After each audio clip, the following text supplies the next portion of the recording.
الرحمن من تفاوت. الحمد لله رب العالمين، والصلاة والسلام على سيد المرسلين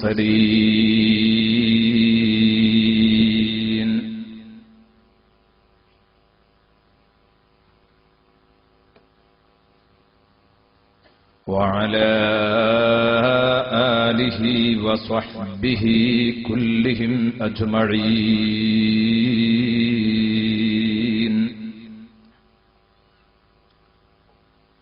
الصلاة والسلام عليك يا رسول الله.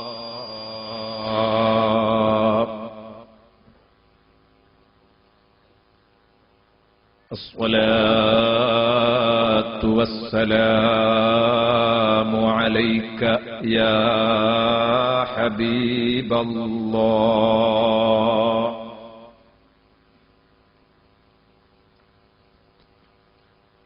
كلما ذكرك الذاكرون وغفل عن ذكرك الغافلون،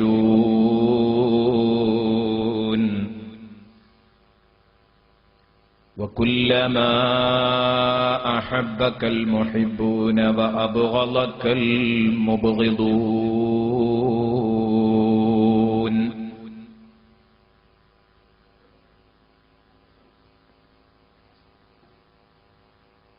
أما بعد، فأعوذ بالله من الشيطان الرجيم.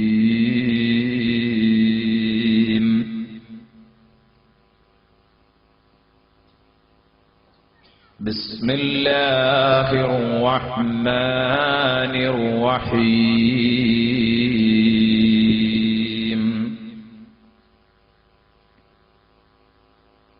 وللذين كفروا بربهم عذاب جهنم وبئس المصير.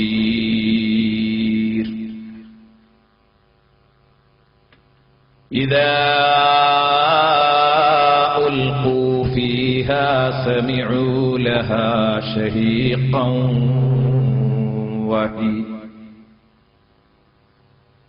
شهيقا وهي تفور.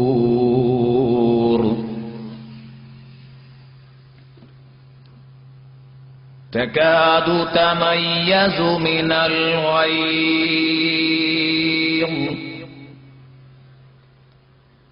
كلما ألقي فيها فوج سألهم خزنتها ألم يأتكم نذير.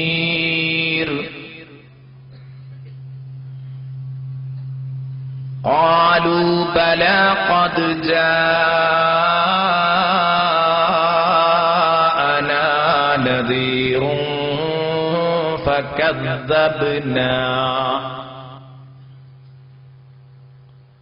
فكذبنا وقلنا ما نزل الله من شيء إن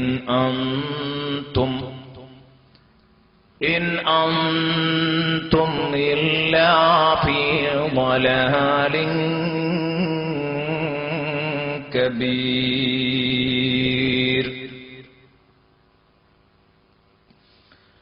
وقالوا لو كنا نسمع أو نعقل ما كنا في أصحاب السعير.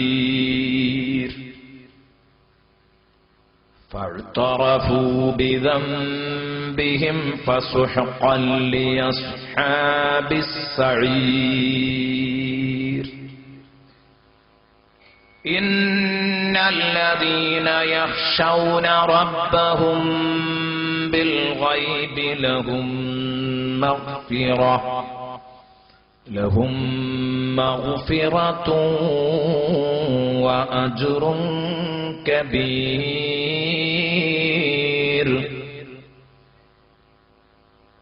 وأسروا قولكم أو اجهروا به إنه عليم بذات الصدور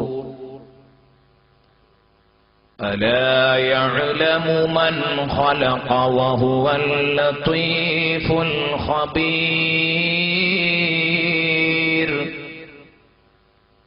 هو الذي جعل لكم الأرض ذلولا فامشوا في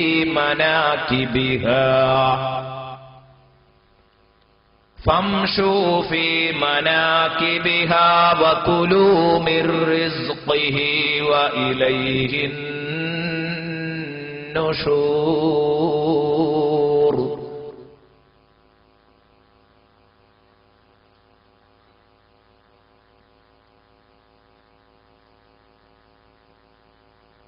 صدق الله مولانا العظيم وصدق وبلغ رسوله النبي الكريم ونحن على ذلك من الشاهدين الشاكرين والحمد لله رب العالمين. ആദരണീയരായ ഉസ്താദുമാർ, പ്രിയപ്പെട്ട രക്ഷിതാക്കൾ, നാട്ടിലെ കാരണവന്മാർ,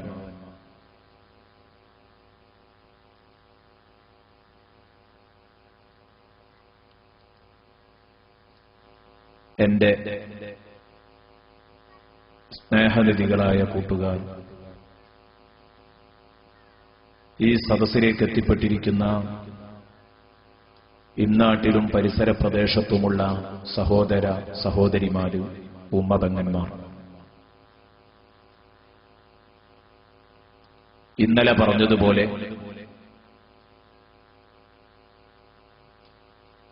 വിശാലമായ ആമുഖ ഭാഷണമൊന്നുമില്ലാതെ വളരെ വിശാലമായി പാരാവാരം പോലെ പരന്നു കിടക്കുന്ന ഒരു വിഷയത്തെയാണ് നാം സമീപിക്കുന്നതെന്ന ഉത്തമ ബോധത്തോടെ നമുക്ക് നേരിട്ട് വിഷയത്തിലേക്ക് കടക്കാം. അല്ലാഹു തആല ഈ ഭൂമിയിൽ നമ്മെ സൃഷ്ടിച്ചതും ആ ജീവിതത്തിൽ മാറി മാറി വരുന്ന ഗതിവിഗതികളും ഇനി അല്പം കഴിഞ്ഞിട്ട് മരണം നിർബന്ധമാക്കുന്നതും പിന്നെയും ജീവിപ്പിക്കുന്നതും പിന്നീട് മരണമില്ലാതെ നിലനിർത്തുന്നതും എല്ലാം ഈ പ്രവർത്തികളുടെയൊക്കെ പിന്നാലെ അല്ലാഹുവിന് വ്യക്തമായ ലക്ഷ്യമുണ്ടെന്ന് ഇന്നലെ നാം പറഞ്ഞു. അല്ലാഹുവിനെ അനുസരിച്ച് നടന്നവരാരാണ് എന്ന് നോക്കാൻ വേണ്ടിയാണ്. എങ്കിൽ അല്ലാഹു തആല പരീക്ഷിക്കാൻ വേണ്ടി തന്നെയാണ് ഇങ്ങനെയൊക്കെ ചെയ്തതെന്ന് പറയാം. ഞാൻ അല്ലാഹുവിന്റെ വെള്ളം കുടിച്ച്, അല്ലാഹുവിന്റെ ഭക്ഷണം കഴിച്ച്, അല്ലാഹു തരുന്ന വായു ശ്വസിച്ച് എനിക്ക് തോന്നിയതുപോലെ ഞാൻ ജീവിച്ചു എങ്കിൽ പടച്ച റബ്ബ് എന്നെ കൊണ്ട് എന്ത് ചെയ്യും? ഇതൊരു ചോദ്യമാണ്. നേരെ ചൊവ്വേ അല്ലാഹുവിനെ പേടിച്ചുകൊണ്ട് തന്റെ ഓരോ പ്രവർത്തനങ്ങളും ചിട്ടപ്പെടുത്തി ഒരാൾ ജീവിച്ചു, അവനെ കൊണ്ട് അല്ലാഹു നടത്തുന്ന സമീപനം എന്തായിരിക്കും? അത് രണ്ടും ഇത് പറഞ്ഞതിന്റെ ബാക്കിൽ പറഞ്ഞോളണമല്ലോ.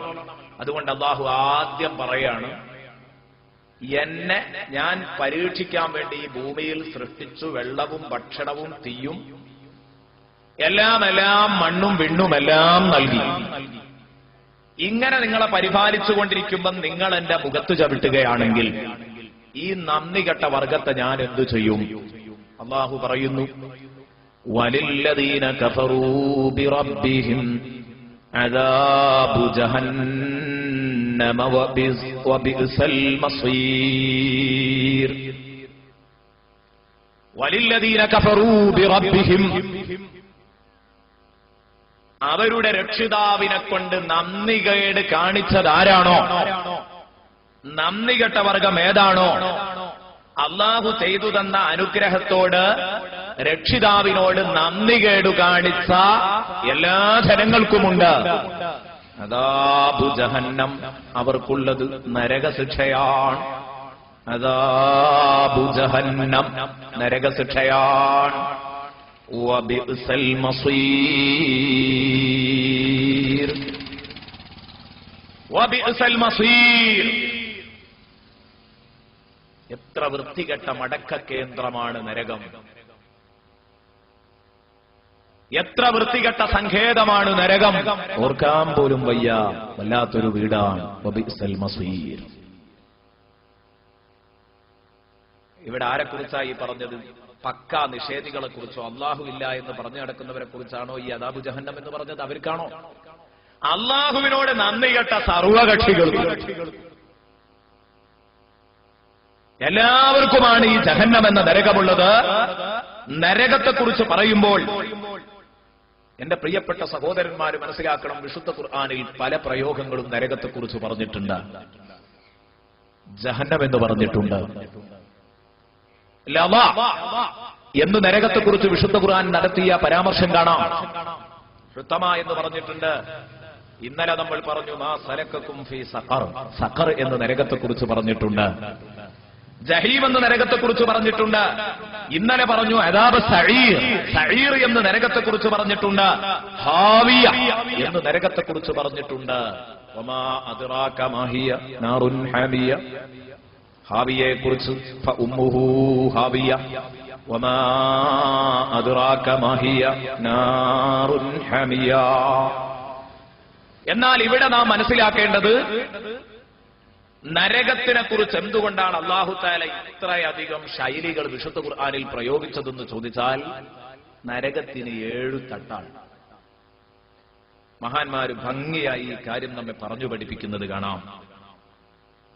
ബഹുമാനപ്പെട്ട ഇസ്മായിലുൽ ഹഖി റഹ്മത്തുള്ളാഹി അലൈഹി പഠിപ്പിക്കുന്നത് കാണാം. നരകത്തിന് 7 തട്ടാണ്. ഒന്നാമത്തെ തട്ട് ശരിക്കും ചിന്തിക്കണം, ഏറ്റവും കൂടുതൽ വിഷമുണ്ടാകുക അവസാനത്തെ തട്ടിലായിരിക്കും. അതിങ്ങനെ മേലോട്ട് മേലോട്ട് മേലോട്ട് പോവുകയാണ്. ഏറ്റവും ടോപ്പ് തട്ട് അതിന്റെ പേരാണ് ജഹന്നം. എന്നാൽ ഇവിടെ പറഞ്ഞ ജഹന്നം കൊണ്ട് ഉദ്ദേശിക്കുന്നത് ആ ഒരു തട്ട് മാത്രമല്ല. പറയാം. ഒന്നാമത്തെ തട്ട് ജഹന്നം, രണ്ടാമത്തെ തട്ട് ലവ, മൂന്നാമത്തെ തട്ട് ഹുതമ. വമാ അദ്റാക മൽ ഹുതമ നാറുല്ലാഹിൽ മുഖദ എന്ന് പറഞ്ഞ ആ നരകം ഹുതമ. കഴിഞ്ഞില്ല, സഈർ. നാലാമത്തെ തട്ടിന്റെ പേര് സഈർ എന്നാണ്. അഞ്ചാമത്തെ തട്ടിന്റെ പേര് സഖർ. ആറാമത്തെ തട്ടിന്റെ പേരാണ് ജഹീം. ഏഴാമത്തേത് ഹാവിയ. ഇങ്ങനെ 7 തട്ടുകളായിട്ടാണ് നരകം മൊത്തം ഇരിക്കുന്നത്. 7 തട്ടുകൾ. ഈ ഓരോ തട്ടിലേക്കും വ്യത്യസ്തങ്ങളായ വിവിധ കക്ഷികളെയും അല്ലാഹു തആല നിയമിച്ചിട്ടുണ്ട്. ആരാണ് ഒന്നാമത്തെ തട്ടിൽ കിടക്കേണ്ടി വരിക എന്നറിയോ? മൂമിനീങ്ങളിൽ നിന്ന് പിടുത്തം വിട്ട് ജീവിച്ച വിശ്വാസികളായ പാപികൾ. നമ്മളൊക്കെ കിടക്കേണ്ടി വരിക വിശ്വാസികളാണല്ലോ. അസ്ലി ഈമാനുള്ളവരാണ്. അടിസ്ഥാനപരമായ ഈമാനുണ്ട്. പോവുകയാണെങ്കിൽ നമുക്ക് കിടക്കേണ്ടത് 7-ാം തട്ടിലാണ്. അല്ലാഹു റബ്ബുൽ ഇസ്സത്ത് നമ്മെ കാത്തുരക്ഷിക്കട്ടെ. 7-ാമത്തെ തട്ട് അദാബു ജഹന്നം. ഇൻഷാ അല്ലാഹ് പറയാം. ജഹന്നം എന്ന തട്ടിൽ കിടക്കുന്നത് തെറ്റു ചെയ്ത വിശ്വാസികളാണ്. അല്ലാഹുവിൽ വിശ്വാസമുണ്ടായിരുന്നു, റസൂലുള്ളാഹിയിൽ വിശ്വാസമുണ്ടായിരുന്നു, പരലോകത്തെക്കുറിച്ച് വിശ്വാസമുണ്ടായിരുന്നു. വിശ്വാസമില്ലാത്തത് കൊണ്ടല്ല, വേണ്ടത്ര ജീവിതത്തിൽ ബോധമുണ്ടായില്ല. ഈ കാരണം കൊണ്ട് നരകത്തിലേക്ക് പോകേണ്ടി വന്ന കക്ഷി ഞാനും നിങ്ങളും. നമുക്ക് ശരിക്കും വിശ്വാസമുണ്ട്, വിശ്വാസത്തിന്റെ കമ്മിയല്ല. പക്ഷെ വേണ്ടത്ര ഉള്ളിൽ തട്ടാത്തത് കൊണ്ട് ജീവിതം പലപ്പോഴും ചിട്ടപ്പെടുത്താൻ കഴിയുന്നില്ല. ഇവരേഴാമത്തെ തട്ടിലാണ്. ആറാമത്തെ തട്ടിൽ കിടക്കുന്നത് ലവ എന്ന നരകത്തിൽ കിടക്കുന്നത് നസ്വാറാക്കളാണ്, ക്രിസ്ത്യാനികളാണ്. ആറാമത്തെ തട്ടിൽ കിടക്കുന്നത്. അതുപോലെ 5-ാമത്തെ തട്ടിൽ കിടക്കുന്നത് ജൂതന്മാരാണ്. 5-ാമത്തെ തട്ടിൽ കിടക്കുന്നത് എന്ന് പറഞ്ഞാൽ താഴെ നിന്ന് മേലോട്ടെണ്ണുമ്പോഴാണ് ഇത് പറഞ്ഞത്. അല്ലെങ്കിൽ 1 ജഹന്നം, 2 ലവ, 3 യഹൂദികൾ, ജൂതന്മാര്. ആ 4-ാമത്തെ തട്ടിൽ കിടക്കുന്നത് മതമില്ലാത്ത കക്ഷികൾ. 4-ാമത്തെ തട്ടിൽ കിടക്കുന്നത് മതമില്ലാത്ത കക്ഷികൾ, യുക്തിവാദികൾ. യുക്തിവാദികളൊക്കെ കിടക്കുന്നത് 4-ാം തട്ടിലാണ്. അവർക്ക് മതമില്ല, അവരുടെ മതം അവരുടെ യുക്തിയാണ്. ഈ യുക്തിവാദികൾ കിടക്കുന്നത് 4-ാമത്തെ തട്ടിലാണ്. 5-ാമത്തെ തട്ടിൽ കിടക്കുന്നത് മജൂസികൾ എന്ന് പറഞ്ഞാൽ തീയിനെ ആരാധിക്കുന്ന കമ്പനി. അവരാണ് 5-ാം തട്ടിൽ. 6-ാമത്തെ തട്ടിലുള്ള കക്ഷികൾ വൽ മുശ്രിക്കീൻ. അള്ളാഹുവിനോട് ബഹുദൈവങ്ങളെ ശിർക്ക് വെച്ച് ആരാധിച്ച ടീം മുശ്രിക്കുകളാണ് കേട്ടോ 6ാമത്തെ തട്ടിൽ കിടക്കുന്നത്. 7ാമത്തെ തട്ടിൽ വൽ മുനാഫിഖീൻ, മുനാഫിഖീങ്ങൾക്കുള്ളതാണ് 7ാമത്തെ തട്ട്. ബഹുമാനപ്പെട്ട ഇസ്മായിലുൽ ഹഖി റഹ്മത്തുള്ളാഹി അലൈഹി പറയുന്നത് കാണാം, ഇന്നൽ മുനാഫിഖീന ഫിദ്ദർക്കിൽ അസ്ഫലി മിനന്നാർ. വിശുദ്ധ ഖുർആൻ പറഞ്ഞു, മുനാഫിക്കുകൾ നരകത്തിന്റെ ഏറ്റവും അടിയിലെ തട്ടിലാണ്. 7ാമത്തെ തട്ടിലാണ് കപടവിശ്വാസികൾ കിടക്കുന്നത്. അതിലാണ് ബിദ്അത്തുകാരന്റെ ലിസ്റ്റ്. യാതൊരു സംശയവും വേണ്ട, ബിദ്അത്തുകാരന്റെ ലിസ്റ്റ് അവിടെയാണ്. യഥാർത്ഥ വിശ്വാസം നെഞ്ചിലേറ്റാതെ ഖുർആനിന്റെയും സുന്നത്തിന്റെയും പേര് പറഞ്ഞ് അള്ളാഹുവിനെയും റസൂലിനെയും ആദരിക്കേണ്ടതുപോലെ ആദരിക്കാത്ത കക്ഷികള് 7ാമത്തെ തട്ടിൽ നരകത്തിൽ കിടക്കേണ്ടി വരും, സംശയിക്കേണ്ടതില്ല. കാരണം മുനാഫിക്കുകൾ എന്ന് പറഞ്ഞാൽ ഇസ്ലാമിന്റെ ലേബിളിൽ നിന്ന് ഇസ്ലാമിനെ ഒറ്റിക്കൊടുത്തവരാണ്, ഇസ്ലാമിന്റെ തനതായ രൂപത്തെ കളങ്കപ്പെടുത്തിയവരാണ്. അല്ലാഹു അവരെ വിടില്ല. കണ്ടോ നിങ്ങൾ, മുനാഫിക്കുകളെയാണ് അല്ലാഹുവിന് വെറുപ്പ്. വൽ മുനാഫിഖീൻ, കപടവിശ്വാസികളാണ് 7ാമത്തെ തട്ടിലുള്ളത്. ഇങ്ങനെയാണ് നരകത്തിന്റെ തട്ടുകൾ. ഇത് ഞാൻ പറഞ്ഞത് ഖുർആനിൽ വ്യത്യസ്തങ്ങളായ സ്ഥലങ്ങളിൽ പലപ്പോഴും ഇത് പറയുന്നുണ്ട്. എന്നാൽ ഇതൊക്കെ പറഞ്ഞെടുത്തതിന്റെ ഉദ്ദേശം ആ തട്ടിൽ കടക്കുന്നവരെ കുറിച്ച് മാത്രമാണോ പറഞ്ഞതല്ല. അപ്പൊ ആ തട്ടിനെ കുറിച്ച് മാത്രമല്ല, മഹാന്മാരായ പണ്ഡിതന്മാർ ഇത് രേഖപ്പെടുത്തിയിട്ട് പറയുന്നു, വലാകിൻ കുല്ലും മിൻ ഹാദിഹിൽ അസ്മാഇ യുത്ലഖു അലല്ലാഹ.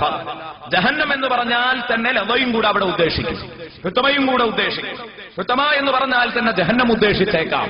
അങ്ങോട്ടും ഇങ്ങോട്ടൊക്കെ ഈ പേരുകൾ പറയാറുണ്ട്. സെപ്പറേറ്റ് എണ്ണുകയാണെങ്കിൽ ഇങ്ങനെ 7 തട്ടുകളുണ്ട്. ആ 7 തട്ടുകളിലേക്കും സെപ്പറേറ്റ് കക്ഷികളുമുണ്ട്. ഇനി ഓരോന്ന് തന്നെ മറ്റുള്ളതിനെ കുറിച്ചൊക്കെ പറയാം. വിശുദ്ധ ഖുർആനിൽ പറഞ്ഞ ഇത്തരം പ്രയോഗങ്ങളൊക്കെ എല്ലാ നരകത്തെക്കുറിച്ചുമാണ്. പല സ്ഥലത്തും പറഞ്ഞത് അങ്ങനെയാണ്. അതാണ് യഥാർത്ഥത്തിൽ ഇവിടെ പറഞ്ഞത്. വലില്ലദീന കഫറൂ ബിറബ്ബിഹിം, മൂമിനീങ്ങളിൽ തെറ്റ് ചെയ്തവരും പെടും. പറഞ്ഞത് തന്നെ അദാബു ജഹന്നം എന്നാണ്, ജഹന്നം എന്ന നരകം. എന്നാൽ ഇത് ജഹന്നം എന്ന് പറഞ്ഞത് ആ ഒരു തട്ടിനെ കുറിച്ച് മാത്രമല്ല. ഫല്ലദീ ഫീ ഹാദിഹിൽ ആയതി ഹിയ ജഹന്നമു ബി അസ്രിഹാ മിൻ ജമീഇ തബഖാത്ത്. എല്ലാ തട്ടുകളും ഉൾക്കൊള്ളുന്ന നരകമാണ് അതുകൊണ്ട് ഉദ്ദേശിക്കുന്നത്. അല്ലാതെ തബഖത്തുൽ ഉലിയ ഫഖത്ത്, ടോപ്പ് തട്ടു മാത്രമല്ല, എല്ലാ തട്ടും പെടുന്നുണ്ട് ഈ പറഞ്ഞതിൽ. അപ്പൊ അള്ളാഹുവിനെ നിഷേധിച്ച് നടക്കുന്നവർക്ക് മുഴുവനും നരകമാണ്. അതിൽ ഓരോരുത്തരെ ആക്കേണ്ടിടത്ത് അല്ലാഹു തആല ആക്കും. അതുകൊണ്ടാണ് ഈ ഏറ്റവും മുകളിലെ തട്ട് 1ാമത്തെ തട്ടിനെ കുറിച്ച് മഹാന്മാരായ പണ്ഡിതന്മാർ ഇതുകൊണ്ടാ പറഞ്ഞത്, ഈ വീക്ഷണപ്രകാരമാണ് പറഞ്ഞത്. ഒരു നാൾ ജഹന്നം എന്ന കമ്പാർട്ട്മെന്റ് ഒഴിയും. നരകത്തിന് 7 കമ്പാർട്ട്മെന്റ് ഉണ്ടെങ്കിൽ അതിൽ ജഹന്നം എന്നത് ഒഴിയും. എന്താ കാരണം? അസ്സുൽ ഈമാൻ, അടിസ്ഥാനപരമായ വിശ്വാസമുള്ളവരെ മുഴുവനും അല്ലാഹു തആല അവരുടെ ശിക്ഷയുടെ തോത് കണ്ടവരെ ശിക്ഷിച്ചതിന്റെ ശേഷം നരകത്തിലേക്ക് അവർക്ക് സ്വർഗത്തിലേക്ക് അവർക്ക് കയറ്റം നൽകും. പക്ഷേ ഓർക്കണം, ഇത് കേട്ടെന്റെ പ്രിയപ്പെട്ട സുഹൃത്തുക്കൾ, ഈ വിഷയത്തെ നിങ്ങൾ ലാഘവത്തോടെ കാണാൻ പറ്റില്ല. അത് ശരി, അള്ളാഹുവിലും അവന്റെ റസൂലിലും വിശ്വാസമുണ്ടെങ്കിൽ നമ്മളൊക്കെ ഒരു ദിവസം സ്വർഗത്തിലെത്തുമല്ലേ, എന്നാ ബേജാറില്ല, കുറച്ച് നരകത്തിൽ കടന്നിട്ട് പോകാം എന്നൊരൊറ്റ കുട്ടിയും ചിന്തിക്കേണ്ട. കാരണം നരകം സഹിക്കാൻ കഴിയുന്ന കേസല്ല. ഒരൊറ്റ തെറ്റിന് അല്ലാഹു തആല 50,000 വർഷങ്ങളൊക്കെയാ ശിക്ഷിക്കുന്നത്. അങ്ങനെ നമ്മളൊക്കെ ചെയ്ത തെറ്റുകൾക്ക് അല്ലാഹു കൃത്യമായി നമ്മെ പിടിച്ചു ശിക്ഷിക്കാൻ ഒരുങ്ങിയാൽ എന്നാ നമുക്ക് നരകത്തിൽ നിന്ന് മോചനം കിട്ടുക? ഓർക്കാൻ പോലും വയ്യ. നരകം, അതിൽ ഒരു സെക്കൻഡ് പോലും കഴിയാതെ നരകം കാണാതെ ഒരൊറ്റ കുട്ടിക്കും രക്ഷപ്പെടാൻ കഴിയില്ല. നരകം കാണണമെന്ന് ഖുർആൻ പറയുന്നുണ്ട്. എല്ലാവരും നരകം കാണിച്ചു കൊടുക്കും. അത് കണ്ട് നമുക്ക് നേരെ സ്വർഗത്തിലേക്ക് അങ്ങ് പോകണം. അല്ലാഹു റബ്ബുൽ ഇസ്സത്ത് നമുക്ക് തൗഫീഖ് നൽകട്ടെ. അതിനുവേണ്ടിയാണ് നമ്മൾ അധ്വാനിക്കേണ്ടത്. അപ്പൊ ഞാൻ പറഞ്ഞു വന്നത്, ഈ പറഞ്ഞ വിഷയത്തില് വിശ്വാസികളും അവിശ്വാസികളും എല്ലാവരും പടച്ച റബ്ബിനോട്, രക്ഷിതാവിനോട് നന്ദികേട് കാണിച്ച മുഴുവൻ വർഗവും അവർക്ക് നരകശിക്ഷയാണുള്ളത്. മടങ്ങിച്ചൊല്ലുന്ന സ്ഥലങ്ങളിൽ ഏറ്റവും മോശപ്പെട്ട സ്ഥലം, സങ്കേതങ്ങളിൽ ഏറ്റവും വൃത്തികെട്ട സങ്കേതം എന്നല്ലാതെ ഇതേക്കുറിച്ച് എന്തു പറയാനാണ്? ഇനി നിങ്ങൾ നോക്കുക, അല്ലാഹു റബ്ബുൽ ഇസ്സത്ത് പറയുന്നു നരകാവകാശികളെ കുറിച്ച്, വലില്ലദീന കഫറു ബിറബ്ബിഹിം അദാബു ജഹന്നമ വബിഅ്സൽ മസീർ. ഇദാ ഉൽഖൂ ഫിഹാ സമിഉ ലഹാ ശഹീഖൻ വഹിയ തഫൂർ. ഇദാ ഉൽഖൂ ഫിഹാ, അവരെ ആ നരകത്തിലേക്ക് കൊണ്ടുപോയിട്ടാൽ എന്താണ് നരകമെന്ന് കേൾക്കാൻ പോവുകയാണ് ഇനി. ഞാൻ ഇന്നലെ പറഞ്ഞു, ഇന്നത്തെ വിഷയം അത്ര ലാഘവത്തോടെ കാണേണ്ട വിഷയമല്ല. മനസാക്ഷി മരവിക്കാത്ത സർവരും കണ്ണീരൊഴുക്കുന്ന ദിനം തന്നെയാണ്. എനിക്കുറപ്പാണ്, പടച്ചവനെ ഇതെനിക്ക് മരിച്ചിട്ട് വരാനുള്ള കഥയാണെന്ന് വിശ്വസിക്കുന്ന ഒരു വിശ്വാസിയും വിശ്വാസിനിയും എന്റെ സദസ്സിലുണ്ടെങ്കിൽ ഒരു തുള്ളി കണ്ണുനീരെങ്കിലും ഒഴുക്കാതിരിക്കാൻ നിങ്ങൾക്ക് കഴിയില്ല. കാരണം ഇത് ചെറിയ വിഷയമല്ല.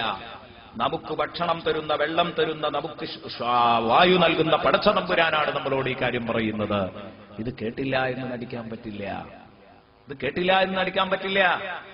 ഏതോ ഒരാൾ നമ്മളെ ഭീഷണിപ്പെടുത്തുന്നെങ്കിൽ അയാളെ ഒതുക്കാൻ കഴിയുന്ന മറ്റൊരാൾ നമ്മുടെ കയ്യിലുണ്ടെങ്കിൽ, അയാളെ ഒതുക്കാൻ മാത്രം നമുക്ക് ഹാൻഡ് ഉണ്ടെങ്കിൽ ധൈര്യമായി നീ കണ്ടത് കൂട്ടടോ എന്ന് പറയാം. ഇതവനല്ല. ഈ ഞെട്ടിക്കുന്നത് അങ്ങനെയുള്ള ഒരാളല്ല. നമ്മളെ ഹാൻഡ് കൊണ്ട്, നമ്മുടെ പവർ കൊണ്ട് തകർത്തെറിയാൻ പറ്റിയ ആളല്ല.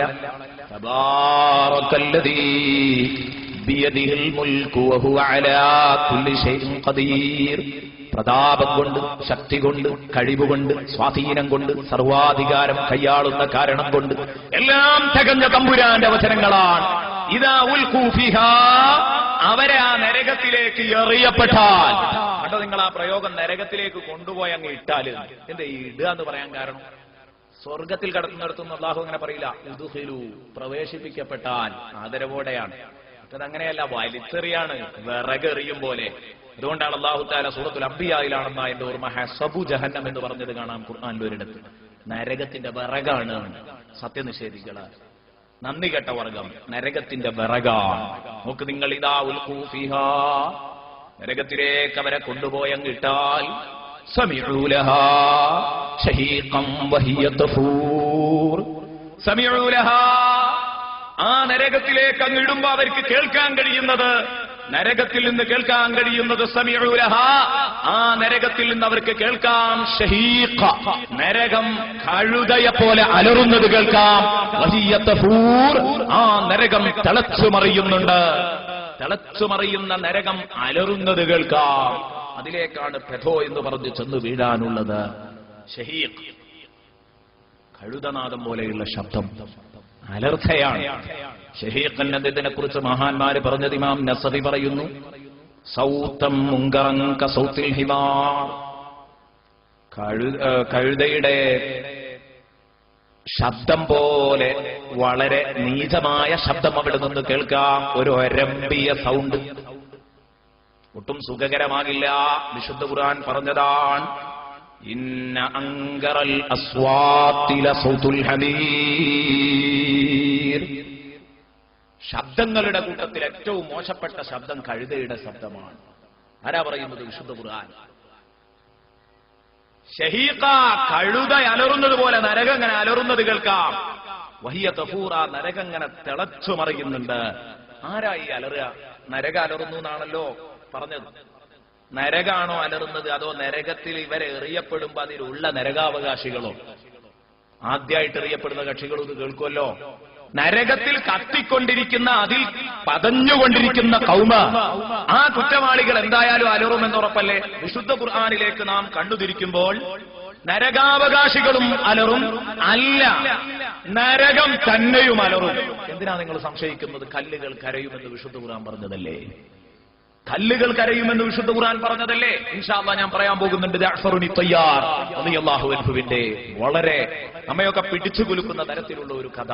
ഇൻഷാ അല്ലാഹ് അത് നമുക്ക് പറയാനുള്ളതാണ്. റസൂലുള്ളാഹി തങ്ങളോടൊപ്പമുള്ള ഒരു യാത്രയിലുണ്ടായ ഒരു അനുഭവം ജഅഫറുനി തയ്യാറിന്റെ അവിടെ വെച്ച് പറയാം.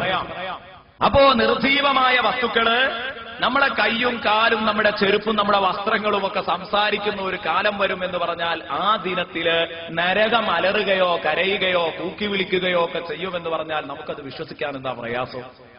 നമുക്ക് വിശ്വസിക്കാം. ഖുർആനിന്റെ ശബ്ദം കേൾക്കുമ്പോൾ രണ്ടും നമുക്ക് ബോധ്യമാണ്. ലഹും ഫീഹാ സഫീറും വശഹീഖ്. കണ്ടോ, അവരാ നരകത്തിൽ അവർക്ക് ഒരു ഇരമ്പക്കവും അതുപോലെ തന്നെ ഒരു അലർച്ചയും കേൾക്കാം. നരകാവകാശികൾക്ക് അലർച്ചയും ഇരമ്പക്കവുമുണ്ട്. അവർ അലറിക്കൊണ്ടിരിക്കും, അവർ ഇരമ്പിക്കൊണ്ടിരിക്കും. കണ്ടോ നിങ്ങൾ, കരഞ്ഞുകൊണ്ടിരിക്കും, കണ്ണീരൊഴുക്കിക്കൊണ്ടിരിക്കും. നിങ്ങൾ ചിന്തിച്ചു നോക്കൂ. ഇതാണ് സൂറത്ത് ഹൂദിന്റെ 106 വചനത്തിൽ അല്ലാഹു പറഞ്ഞത്, നരകാവകാശികളിൽ നിന്ന് അലറൽ കേൾക്കാം. എന്നാൽ ഇവിടെ പറഞ്ഞ ആയത്തിൽ നിന്ന് മനസ്സിലാകുന്നത് നരകം തന്നെ അലറുന്നത് കേൾക്കാം. കാരണം അവര് അങ്ങോട്ട് എറിയുമ്പോ അവര് കേൾക്കുന്ന പറഞ്ഞത്. അലറുന്നത് ആര്? നരകം അലറുന്നത് അവർ കേൾക്കും. മാത്രമല്ല ശേഷം വരുന്നു ആ അലർച്ച കാരണം തകാദു തമയ്യസു മിനൽ ഗൈം. തൊട്ടടുത്ത വചനതാണ് തകാദു തമയ്യസു മിനൽ ഗൈം. എന്താണ് ആ നരകത്തിന്റെ അവസ്ഥ എന്നാണ് അറിയോ? തകാദു തമയ്യസു, ആ നരകം പൊട്ടിപ്പിളരാൻ അടുത്തെത്തും. ആ നരകം പൊട്ടിപ്പിളരുമോ എന്ന് നമുക്ക് തോന്നിപ്പോകും. എന്തുകൊണ്ട്? മിനൽ ഗൈം, നരകം ഇങ്ങനെ കത്തിപ്പതയുകയാണ്. നരകം കത്തിപ്പതഞ്ഞുകൊണ്ടിരിക്കുകയാണ്. നരകം അലറിക്കൊണ്ടിരിക്കുകയാണ്. നരകത്തിന്റെ അലർച്ച കേട്ടാൽ, നരകത്തിന്റെ ഇരമ്പക്കം കേട്ടാൽ, ദേശത്തിന്റെ കോപാധിക്യം കൊണ്ട് ആ നരകം പൊട്ടിപ്പിളരുമോ എന്ന് നമുക്ക് തോന്നിപ്പോകും. തകാദു തമയ്യസു മിനൽ ഗൈം. കോപാധിക്യം കൊണ്ട് നരകം സ്വയം പൊട്ടിപ്പിളരുമോ എന്ന് തോന്നിപ്പോകും. സ്വയം പൊട്ടിപ്പിളരാനടുത്താകും. നരകം അലറുന്നത് കേട്ടാൽ, നരകത്തിൽ നിന്ന് വരുന്ന ശബ്ദം കേട്ടാൽ ആ നരകത്തിൽ ഇപ്പോൾ സ്വയം നരകത്തിന്റെ ഉള്ളിൽ, നരകത്തിനകത്ത് അന്തർഭാഗത്ത് സ്ഫോടനം നടക്കുമോ എന്ന് തോന്നിപ്പോകും. തകാദു തമയ്യസു മിനൽ ഗൈം. ഈ രൂപങ്ങളൊക്കെ ശ്രദ്ധിക്കുമ്പോൾ, ഈ വചനങ്ങൾക്കൊക്കെ കാതുകൊടുക്കുമ്പോൾ നരകം തന്നെയാണ് അലറുന്നതെന്നാ വരുന്നത്. മാത്രമല്ല ഇതൊക്കെ പറഞ്ഞതാരാ? മഹാനായ അബൂ സഊദ് റഹ്മത്തുള്ളാഹി അലൈഹി. ഇനി അതുപോലെ തന്നെ അല്ലാഹു തആല സൂറത്തുൽ ഫുർഖാനിന്റെ 12 വചനം, ആ വചനത്തിൽ പറഞ്ഞത് കാണാം, സമിഉ ലഹാ തഗയ്യുദൻ വസഫീറാ. സമിഉ ലഹാ തഗയ്യുദൻ വസഫീറാ. സൂറത്തുൽ ഫുർഖാനിൽ പടച്ചതമ്പുരാൻ പറയുന്നത് കാണാം, അതിന്റെ 12 വചനത്തില്. ഇൻഷാ അല്ലാഹ് അതിലേക്ക് ഞാൻ കടന്നു വരുന്നുണ്ട്. അത് നമ്മുടെ പ്രസംഗത്തിൽ ഏതായാലും പരാമർശിക്കാനുള്ള വളരെ പ്രധാനപ്പെട്ട ഒരു ആയത്താണ്. അത് മുഴുവൻ ഓതിത്തരാം. നരകം അലറുന്നതും ഇരമ്പുന്നതും കേൾക്കാം. അപ്പോൾ അവകാശികൾ മാത്രമല്ല, നരകം തന്നെയും അലറും, സംശയിക്കാനില്ല.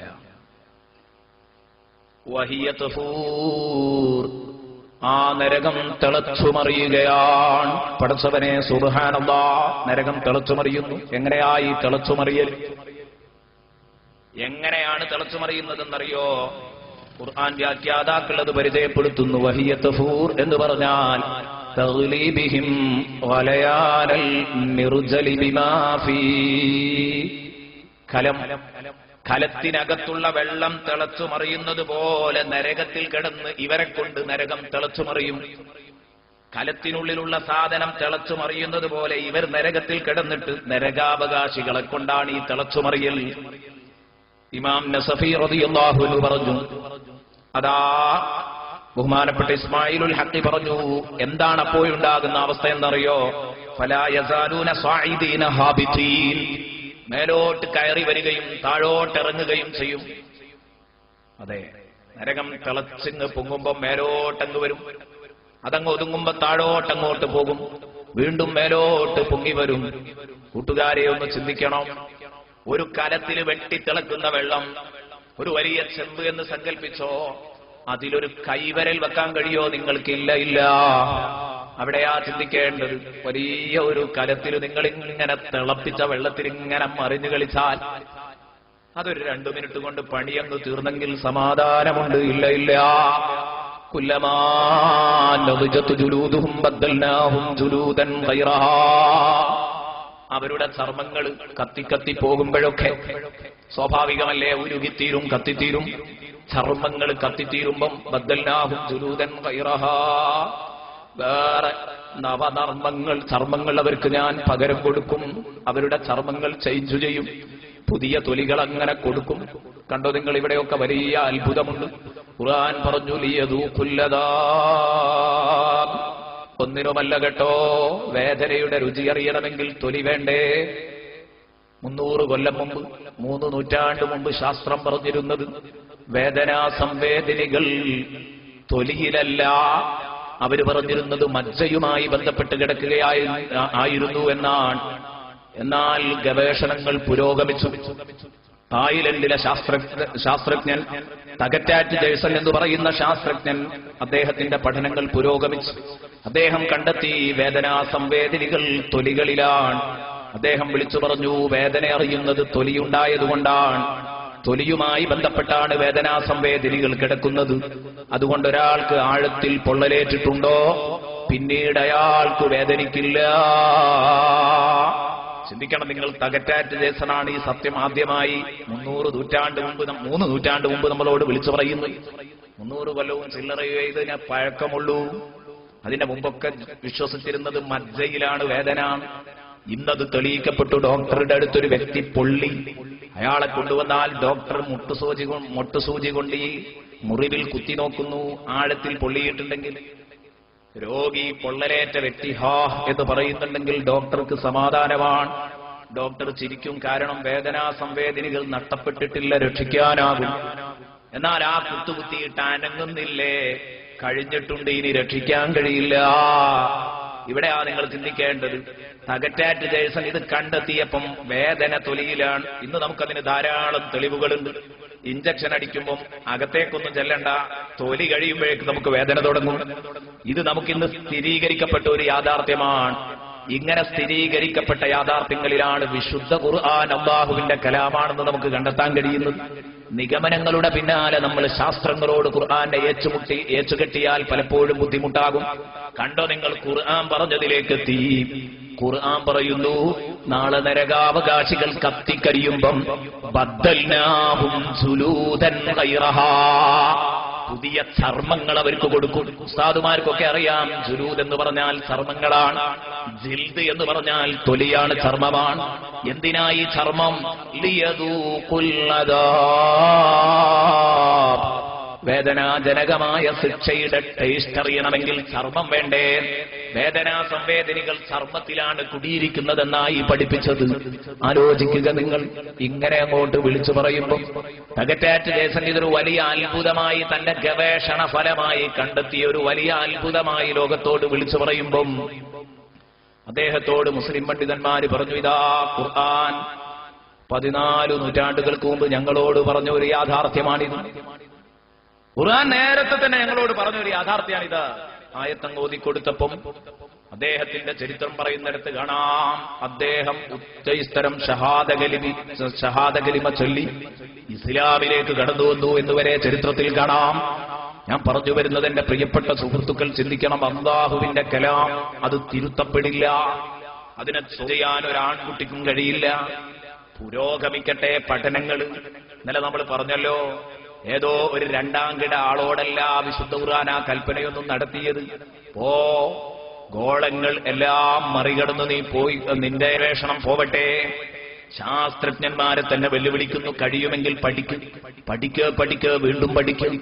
എന്നിട്ട് വല്ല കുഴപ്പവും ഉണ്ടെങ്കിൽ പറ.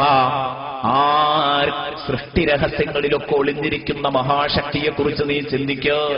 കണ്ടോ നിങ്ങൾ, ചിന്തിക്കാൻ വേണ്ടി ഓർഡർ ഇടണമെങ്കിൽ തന്റെ സൃഷ്ടിപ്പിൽ ഒരു കുഴപ്പവുമില്ല എന്ന് ഉറപ്പുള്ള ആളെ അത് പറയൂ. പറ്റിക്കാനാണെങ്കിൽ ഒറ്റ തവണയെ പറയുന്നു, നോക്ക്, 2ാമത്തെ തവണ ശരിക്കും കാണിച്ചു കൊടുക്കൂല. അതെല്ലാം വീണ്ടും വീണ്ടും പരിശോധിക്കാൻ വേണ്ടി ഓർഡർ ഇടുകയാണ്. ഏതാവട്ടെ, ഞാൻ പറഞ്ഞു വന്നത് നമുക്ക് നമ്മുടെ വിഷയത്തിലേക്ക് തന്നെ വരാം. നരകാവകാശികൾ അവരുടെ തൊലി അല്ലാഹു പകരം അങ്ങനെ കൊടുത്തുകൊണ്ടിരിക്കുകയാണ്, ചേഞ്ച് ചെയ്തുകൊണ്ടിരിക്കുകയാണ്. അവസാനിക്കാതെ അതിൽ തിളച്ചുമറിയേണ്ട കഥയെക്കുറിച്ചൊന്ന് ആലോചിച്ചു നോക്ക്. അങ്ങനെ മഹാനവറുകൾ പറയുന്നു, മേലോട്ടും താഴോട്ടും വരും. കൽ ഹബ്ബി ഇദാ കാനൽ മാഉ യഗ്ലി ബിഹി ലാ ഖറാറ ലഹും മസ്ലാ, അരിമണി കലത്തിൽ തിളച്ചുമറിയുന്നത് പോലെ. ലാ ഖറാറ ലഹും മസ്ലാ, അപ്പൊ നരകത്തിൽ എവിടെയെങ്കിലും ഒരു സ്ഥലത്ത് അവർക്ക് സ്വസ്ഥമായ ഒരു ഭാഗത്തൊന്നും ഒരു മൂലയിൽ കിടന്ന് കത്താനുള്ള സൗകര്യമില്ല. അങ്ങനെ കളിച്ചുകൊണ്ടിരിക്കുകയാണ്. എവിടെയെങ്കിലും ഒന്നുറച്ചു നിൽക്കില്ല. ബഹുമാനപ്പെട്ട ഇബ്നു കസീർ പറഞ്ഞു, തഗ്ലീബിഹിം കമാ യഗ്ലിൽ ഹബ്ബുൽ ഖലീലു ഫിൽ മാഇൽ കസീർ. ഒരു വലിയ കലത്തിൽ കുറെ വെള്ളം, അതിൽ ഒരു പിടി അരി ഇട്ടു എന്ന് വെച്ചോ, ആ അരി ഏതുപോലെ കറങ്ങും അതിൽ, അതുപോലെയാണ് നരകത്തിൽ അവകാശികൾ കറങ്ങുന്നത്. ഒരു സമാധാനവും നിങ്ങൾക്ക് കിട്ടൂല. ബഹുമാനപ്പെട്ട ഇബ്നു കസീർ റഹ്മത്തുള്ളാഹി അലൈഹി, ദാണ് തകാദു തതമയ്യസു മിനൽ ഗൈദ്, കോപാദിക്കും കൊണ്ട് നരകം സ്വയം പൊട്ടിപ്പിളരാൻ അടുത്താകും. കുല്ലമാ ഉൽഖിയ ഫീഹാ ഫൗജ്, കുല്ലമാ ഉൽഖിയ ഫീഹാ ഫൗജ്, ആ നരകത്തിലേക്ക് ഓരോ ബാച്ചിനെയും ഇങ്ങനെ ഇടുമ്പോൾ, കുല്ലമാ ഉൽഖിയ ഫീഹാ ഫൗജ്, നരകത്തിലേക്ക് ഓരോ ഗ്രൂപ്പിനെയും ഇങ്ങനെ എറിഞ്ഞുകൊണ്ടിരിക്കുമ്പോൾ. എന്തേ അങ്ങനെ പറഞ്ഞത്? ഓരോ വ്യക്തിയെ എറിയുമ്പോൾ എന്നല്ലല്ലോ ഖുർആൻ പറഞ്ഞത്. കുല്ലമാ ഉൽഖിയ ഫീഹാ ഫൗജ്, നരകത്തിലേക്ക് ഓരോ കക്ഷികളെയും ഇടപെടുമ്പോൾ, വ്യഭിചാരികളെ, മദ്യപാനികളെ, പലിശക്കാരെ, ചൂതാട്ടക്കാരെ, സാമ്പത്തിക ചൂഷകരെ, ഇങ്ങനെ തുടങ്ങിയിട്ട് ഓരോ കക്ഷികളെ നരകത്തിലേക്ക് ഇങ്ങനെ എറിയുമ്പോൾ എന്ന് പറയാൻ കാരണം എന്താ? നരകത്തിലേക്ക് നാളെ പടച്ചറബ് എറിയുന്നത് അങ്ങനെയാ. വതറൽ മുജ്രിമീന മുഖറനീന ഫിൽ അസ്ഫാദ്, ചങ്ങലയിൽ കൂട്ടിക്കെട്ടിയിട്ടാണ് കേട്ടോ നരകത്തിലേക്ക് നാളെ നിങ്ങളെ എറിയാൻ പോകുന്നത്. അല്ലാഹു റബ്ബുൽ ഇസ്സത്ത് പറയുന്നു, ചങ്ങലയിൽ കൂട്ടിക്കെട്ടിയാണ് നിങ്ങളെ നരകത്തിലേക്ക് എറിയാൻ പോകുന്നത്. സംശയിക്കണ്ട, ചങ്ങലയിൽ കൂട്ടിക്കെട്ടി ആരോ കൂടെയാണ് ഈ കൂട്ടിക്കെട്ടുന്നത്? പറ്റിയവനെ പറ്റിയ കക്ഷികളോടൊപ്പം കൂട്ടിക്കെട്ടും. വ്യഭിചാരികളെല്ലാം ഒരു ചങ്ങലയിൽ, ഒരു ചങ്ങലയിലോ അല്ല, ധാരാളം ചങ്ങലയിലുണ്ട്. ഒരു ചങ്ങലയിൽ കൊള്ളുന്നത് ഒരു ചങ്ങലയിൽ കോർക്കും. ഇതൊക്കെ ഖുർആനാണ് ഞാൻ പറയുന്നത്. ഓരൊറ്റ ഒന്നും ഖുർആനല്ലാത്ത വാക്കുകൾ നമ്മൾ ഉദ്ധരിക്കുന്നില്ല, ശ്രദ്ധിക്കുക. മുഖറനീന ഫിൽ അസ്ഫാദ്, ചങ്ങലകളിൽ കൂട്ടിക്കെട്ടി എറിയും നരകത്തിലേക്ക്. കൂട്ടിക്കെട്ടിയ അവസ്ഥയിലാണ് നിങ്ങൾ കുറ്റവാളികളെ കാണുക. അങ്ങനെയാണ് നരകത്തിലേക്ക് നാളെ എടുത്തിടാൻ പോകുന്നത്. സുബ്ഹാനല്ലാഹ്, ചങ്ങലയുടെ നീളം സൂറത്തുൽ ഹാഖയിൽ അല്ലാഹു പറയുന്നു, ഫീ സിൽസിലത്തിൻ ദർഉഹാ 70 ദിറാഅൻ ഫസ്ലുകൂ, 70 മുഴം നീളമുള്ള ചങ്ങലകളിൽ, കണ്ടോ, 70 മുഴം നീളമുള്ള ചങ്ങലകളിൽ നിങ്ങൾ അവരെ തളക്കുക. ഇങ്ങനെയുള്ള എത്ര ചങ്ങലകളുണ്ടാവും? ഒരു ചങ്ങലയിൽ കൊള്ളാവുന്ന ഒരു ചങ്ങലയിൽ കോർക്കും. എങ്ങനെയാ കോർക്കുന്നത് എന്നറിയോ നിങ്ങൾ? കോർക്കുന്നത് നേരെ വായിലൂടെ അങ്ങിടും. ശരിക്കും ശ്രദ്ധിച്ചോളൂ സഹോദര, ഇതൊന്നും ഒരു ഉട്ടോപ്പിയായി കാണണ്ട കേട്ടോ. ഉട്ടോപ്പിയല്ല ഇത്, ഓലപ്പാമ്പല്ല ഇത്. കണ്ണു ചിമ്മി ഇപ്പോൾ ഈ സെക്കൻഡിൽ പാവപ്പെട്ട ഞാൻ കണ്ണു ചിമ്മിയോ? നാളെ കണ്ണു തുറക്കാൻ കൂടുതൽ സമയമില്ല. കണ്ണു തുറക്കുമ്പോൾ എനിക്ക് അനുഭവിക്കേണ്ട കഥകളാണിതെന്ന് ആലോചിക്കുന്നവർക്ക് മാറാൻ സമയമുണ്ട്. ചെറുപ്പക്കാരെ, എന്റെ ശബ്ദം കേൾക്കുന്ന ചെറുപ്പക്കാരികളെ, നിങ്ങൾക്ക് മാറാം, നിങ്ങളുടെ ജീവിതം തിരുത്താം. നിങ്ങൾക്കിത് പ്രചോദനമാകും, ഉറപ്പാണ്. ശുദ്ധ ഖുർആനിന്റെ താക്കീതുകളാണിത്. ഒന്ന് ആലോചിച്ച് നോക്ക്. എന്റെ വായിലേക്ക് ഈ ചങ്ങല അങ്ങിടുന്നു, അത് നേരെ ഉള്ളിലൂടെ അങ്ങ് ഇറങ്ങിയിട്ട് ദുബറിലൂടെ, പിന്ദ്വാരത്തിലൂടെ പുറത്തേക്ക് ഇങ്ങ് പോരുന്നു. വലിച്ചിങ്ങോട്ട് കോർക്കും, തൊട്ടടുത്തയാളെ കോർക്കും, തൊട്ടടുത്തയാളെ കോർക്കും, തൊട്ടടുത്തയാളെ കോർക്കും. അങ്ങനെ 70 മുഴം നീളമുള്ള ഈ ചങ്ങലയിൽ, ആ 70 മുഴം എന്നൊക്കെ പറഞ്ഞാൽ അത് ഏത് മുഴമാണെന്ന് നമുക്കറിയില്ല എന്നൊക്കെ റഈസുൽ മുഫസ്സിരീൻ ഇബ്നു അബ്ബാസ് റളിയല്ലാഹു അൻഹുമയൊക്കെ പറഞ്ഞത് കാണാം. എന്തായാലും അല്ലാഹു ആണല്ലോ പറയുന്നത്, നടക്കും, തീർച്ചയാണ്, നടക്കേണ്ടത് നടക്കും, യാതൊരു സംശയവുമില്ല. സുബ്ഹാനല്ലാഹ്, നാളെ ഇടത്തെ കയ്യിൽ കിതാബ് കിട്ടി, ബേജാറോടങ്ങനെ നിൽക്കാൻ. ഇടത്തെ കയ്യിൽ കിതാബ് കിട്ടിയതോടുകൂടി കഴിഞ്ഞു. ഏതോടുകൂടി കഴിഞ്ഞു എന്റെ കഥ? എഴുന്നേറ്റതോടുകൂടി കഴിഞ്ഞു. അങ്ങനെയാ, പുനരുത്ഥാനത്തോടുകൂടെ സർവം കഴിഞ്ഞു. എല്ലാ ഹുങ്കും അഹങ്കാരവും തകർന്നു. കാരണം പരലോകത്തെ നിഷേധിക്കാൻ ഇവൻ മുന്നിലേക്ക് വെച്ചു നീട്ടിയിരുന്ന ഏറ്റവും വലിയ മേറ്റർ എന്താണെന്ന് ചോദിച്ചാൽ, പരലോകത്തെ നിഷേധിക്കാൻ ഇവൻ മുമ്പിലേക്ക് വെച്ചു നീട്ടിയ മേറ്റർ പ്രധാനപ്പെട്ടത് മരിച്ചിട്ടൊരു ജനനമോ, അതവന് ഉൾക്കൊള്ളാൻ പറ്റാത്ത ഒന്നായിരുന്നു. അതങ്ങ് കണ്ടതോടുകൂടെ തന്നെ അവന്റെ പിടുത്തം വിട്ടു. അപ്പോഴാണ് കയ്യിലേക്ക് കിതാബ് കിട്ടുന്നത്. ആ കിതാബ് ഇടത്തെ കയ്യിലങ്ങ് കിട്ടുമ്പം വമ്മാമൻ നൂതിയ കിതാബഹു ബിശിമാലിഹി, സൂറത്തുൽ ഹഖ, ഇടത്തെ കയ്യിൽ കിതാബ് അങ്ങ് കിട്ടിയാൽ ഫയഖൂലു, അവൻ പറയും, യാ ലൈതനീ ലം ഊത കിതാബിയാ, അയ്യോ കഷ്ടം, എന്റെ പുസ്തകം എനിക്ക് കിട്ടിയിട്ടില്ല, എന്റെ കർമ്മരേഖ എനിക്ക് കിട്ടിയിട്ടില്ലായിരുന്നെങ്കിൽ ഇത്ര നന്നായിരുന്നു റബ്ബേ. കിട്ടിപ്പോയല്ലോ. അത് ഇടത്തെ കയ്യിൽ കിട്ടിയാൽ എന്റെ ദുര്യോഗം ഞാൻ ദുനിയാവിൽ വെച്ച് കേട്ടിട്ടുണ്ട്. ഞാൻ ഇങ്ങനെ ഒരു എഴുന്നേൽപ്പിനെ ആയിരുന്നു നിഷേധിച്ചത്. ആ എഴുന്നേൽപ്പ് ഞാൻ അനുഭവിച്ചു. മാത്രമല്ല, അന്ന് വയത് കേട്ടതുപോലെ തന്നെ ഇടത്തെ കയ്യിൽ കിതാബും കിട്ടി. പഠിച്ചവനെ, ഈ കിതാബ് എന്താണെന്ന് ഞാൻ അറിഞ്ഞിട്ടില്ലായിരുന്നെങ്കിൽ എത്ര നന്നായിരുന്നു. എന്റെ കർമ്മരേഖ, എന്റെ ഹസനാത്തും സയ്യാത്തും എഴുതിയ കർമ്മരേഖ എനിക്ക് നൽകപ്പെട്ടിട്ടില്ലായിരുന്നെങ്കിൽ എത്ര നന്നായിരുന്നു. വലം അദ്രിമാ ഹിസാബിയാ, എന്റെ വിചാരണയുടെ റിസൾട്ട് എന്താണെന്ന് ഞാൻ അറിഞ്ഞിട്ടില്ലായിരുന്നെങ്കിൽ എത്ര നന്നായിരുന്നു. യാ ലൈതഹാ കാനത്തിൽ ഖാദിയാ, അവൻ മോഹിക്കാം. അവൻ അവിടെ വെച്ചിട്ട് ഇടത്തെ കയ്യിൽ കിതാബും പിടിച്ചിട്ട് പരിതപിക്കുക, അഭിലഷിക്കുകയാണ്. യാ ലൈതഹാ കാനത്തിൽ ഖാദിയാ, പടച്ചവനെ ആ മഹാസംഭവം ഏത് ദുനിയാവിലെ ഞാൻ വലിയ സംഭവമായിട്ട് കണ്ടത് മരണം, പിന്നെ ഒരു ചുക്കുമില്ല, പിന്നെ മണ്ണാകുക എന്നാ ഞാൻ മനസ്സിലാക്കിയത്. അതുകൊണ്ട് ആ മഹാസംഭവം, ആ മരണം കാനത്തിൽ ഖാദിയാ, എന്റെ വിഷയത്തിൽ തീരുമാനം കൽപ്പിക്കുന്ന, അന്തിമ തീരുമാനം കൽപ്പിക്കുന്ന സംഗതിയായിരുന്നെങ്കിൽ എത്ര നന്നായിരുന്നേനെ. മരണത്തോടുകൂടെ എന്റെ കഥ കഴിഞ്ഞിരുന്നെങ്കിൽ എത്ര നന്നായിരുന്നു. ഇവൻ പറയാം, റബ്ബേ ആ മരണം അത് എന്റെ ഇടയിൽ എന്റെ വിഷയത്തിൽ തീരുമാനം കൽപ്പിക്കുന്ന ഘടകമായിരുന്നെങ്കിൽ എത്ര നന്നായിരുന്നു. അതോടുകൂടെ എന്റെ എല്ലാം കഴിഞ്ഞിരുന്നെങ്കിൽ എത്ര നന്നായിരുന്നു. അതെന്റെ ഫൈനൽ തീരുമാനമായിരുന്നെങ്കിൽ എത്ര നന്നായിരുന്നു. ഓ, അവിടെ വെച്ചൊരു 10 രൂപ കയ്യിലുള്ളത് കൊണ്ടല്ലേ ഞാൻ സാധുവിനെ അടിച്ചമർത്തിയത്. അല്ല, സർവ്വ അശ്ലീലങ്ങളുടെയും പിന്നാലെ ഞാൻ പോയി. എന്റെ വീട് മുഴുവൻ ഞാൻ ദൂഷിപ്പിച്ചു. മാത്രമല്ല, എന്റെ ചെവിയും എന്റെ കണ്ണും മുഴുവനും ഞാൻ ദൂഷിപ്പിച്ചു. എന്റെ പ്രിയപ്പെട്ട ചെറുപ്പക്കാർ മനസ്സിലാക്കണം, ചെറുപ്പക്കാരികൾ മനസ്സിലാക്കണം. വീട്ടിലുള്ള ടെലിവിഷൻ കൊണ്ടിതാ നിങ്ങളുടെ കണ്ണുകൾ നാറിയിരിക്കുകയാണ്. ചെറുപ്പക്കാരെ, സീരിയലുകൾ കണ്ട് ഭ്രാന്തികളായ നമ്മുടെ സഹോദരിമാർ ആ സീരിയൽ കാണുക എന്നത് ഒരു ഭ്രാന്തായി മാറി, അതിന് അഡിക്റ്റായി മാറി, എല്ലാ നന്മയിൽ നിന്നും മാറിപ്പോയി. പ്രത്യേകിച്ച് വിശുദ്ധ ഖുർആൻ പാരായണം ചെയ്യുന്ന ശൈലി നാട്ടിലെടുത്തുപോയി. ഈ പെട്ടിയാണ് ഇതിന് കാരണം. ശരിക്കു ചിന്തിച്ചോ, ഈ പെട്ടി കൊണ്ടുവന്നവൻ രക്ഷപ്പെടില്ല, ഈ പെട്ടി സ്ഥാപിച്ചവൻ രക്ഷപ്പെടില്ല. എന്നാൽ സീരിയലുകളെ കുറിച്ച് പറയുമ്പോൾ നിങ്ങളൊരു പക്ഷേ ചിന്തിച്ചേക്കാം, എന്തു സീരിയലുകൾ, അതൊക്കെ ഉസ്താദേ പഴങ്കഥയല്ലേ. ഇന്ന് റിയാലിറ്റി ഷോകളുടെ ഉളുപ്പില്ലായ്മക്ക് കയ്യും കാലും വെച്ച ചിത്രങ്ങൾ അതാ മൊബൈൽ കുത്തക കമ്പനികൾ നമ്മുടെ വീട്ടിലെങ്ങനെ ഓഫർ ചെയ്യുകയാണ്.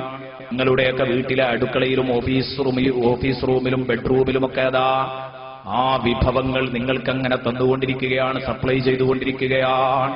ഇതിലൊക്കെ പെട്ടുപോയി. മുസ്ലിം ഉമ്മത്തിന്റെ അല്ല, സംസ്കാരമുള്ള കേരളീയന്റെ മുഴുവനും കണ്ണുകെട്ടാൻ സാമ്രാജ്യത്വ ശക്തികൾക്ക് കഴിഞ്ഞിട്ടുണ്ട്. സംസ്കാരം നശിച്ചു കാണാൻ ആഗ്രഹിച്ചവർക്ക്, സംസ്കാരം നശിച്ചിട്ടെങ്കിലും കീശ വീർപ്പിക്കണമെന്ന് കരുതിയവർ, പോക്കറ്റ് വീർപ്പിക്കണമെന്ന് കരുതിയവർക്കൊക്കെ അവരാഗ്രഹിച്ചതൊക്കെ നടന്നു.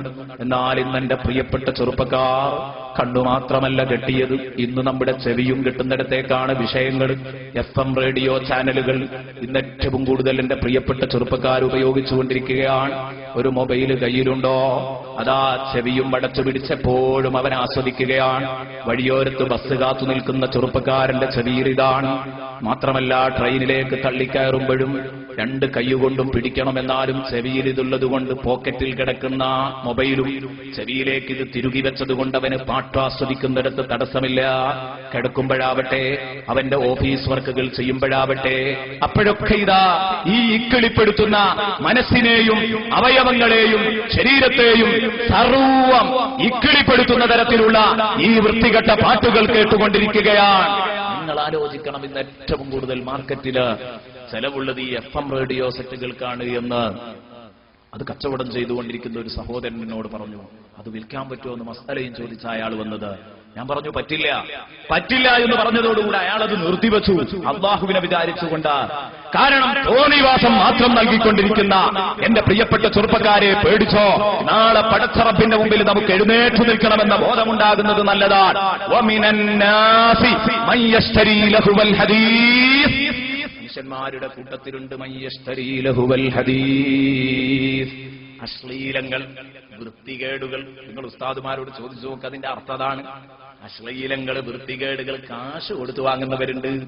ഈ സെറ്റ്, ഈ പാട്ടൊക്കെ അങ്ങനെയാണ്. കയ്യിലുള്ള മൊബൈലുകളാകെ നാറി, വീട്ടിലുള്ള ടെലിവിഷൻ പെട്ടികളാകെ നാറി. എന്നല്ല, ഇന്റർനെറ്റ് ഉപയോഗിക്കുന്നവർ അവിടെയും പേടിക്കണം. കീബോർഡിൽ പലപ്പോഴും വലിയ വലിയ ബോംബുകൾ ഇരിക്കുന്നുണ്ടാകും.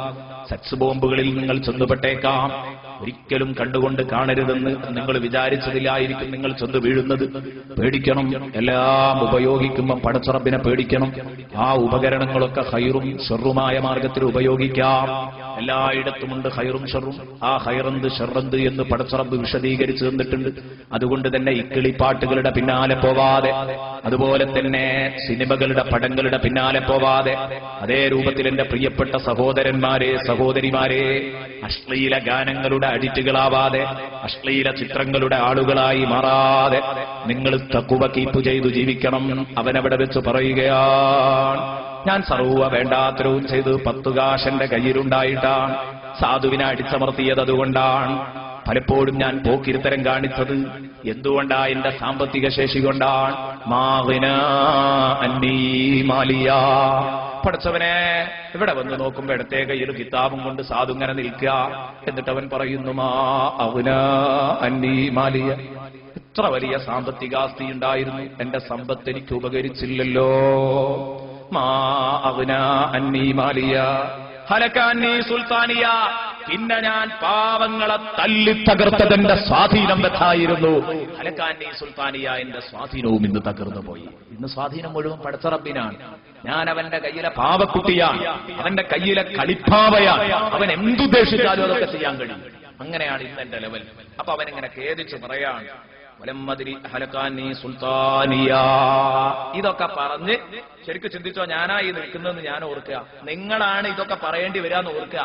അങ്ങനെ മഹ്ശറയുടെ ഓരോരത്ത് പഠിച്ചോനെ, എന്റെ സാമ്പത്തിക ബലം, എന്റെ ആൾബലം, എന്റെ സ്വാധീനം ഇതൊക്കെ വെച്ച് ഞാൻ എന്തൊക്കെ പേക്കൂത്തുകൾ കാട്ടിക്കൂട്ടി, ഞാൻ എന്തൊക്കെ കടുങ്കയ്യ് കാട്ടി. ഇന്ന് ആ സ്വാധീനം ഒന്നും എനിക്കില്ലല്ലോ. മരിച്ചതോടുകൂടി എന്റെ കഥ കഴിഞ്ഞിരുന്നെങ്കിൽ എത്ര നന്നായിരുന്നു. ഇനി എന്തൊക്കെ വരാനുള്ളതെന്ന് ഇവൻ അറിയാ. അതുകൊണ്ടത് പറയുന്നത്. അങ്ങനെ നമ്മളിങ്ങനെ വിലപിച്ചു പറഞ്ഞുകൊണ്ടിരിക്കുമ്പോഴാണ് പെട്ടെന്ന് നിഷ്കരുണമായ ഒരു അനൗൺസ്മെന്റ്, ഒരു പ്രഖ്യാപനം കേട്ടോ. ഇത് പടച്ച റബ്ബിൽ നിന്നാണ്. അടുത്ത ആയത്ത് സൂറത്തുൽ ഹാഖയുടെ 25 മുതലുള്ള ആയത്തുകളാണ് ഞാനിപ്പോൾ ഓതി വരുന്നത്. സൂറത്തുൽ ഹാഖ 25, 26, 27, 28, 29, 30 ആയത്ത്. അത് അല്ലാഹുവിന്റെ കരുണ തൊട്ടു തീണ്ടാത്ത, ദയ എന്താണെന്ന് തൊട്ടു തീണ്ടാത്ത ഒരു അനൗൺസ്മെന്റ് ആണ്.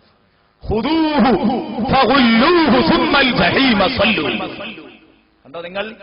ഇങ്ങനെ നമ്മൾ പേടിച്ച് ഇങ്ങനെ നിൽക്കുമ്പോഴാണ് പഠിച്ചോനെ എന്റെ കാര്യത്തിൽ എന്താണ് ഫൈനൽ തീരുമാനം വരിക എന്ന് അറിയൂല. ബേജാർ.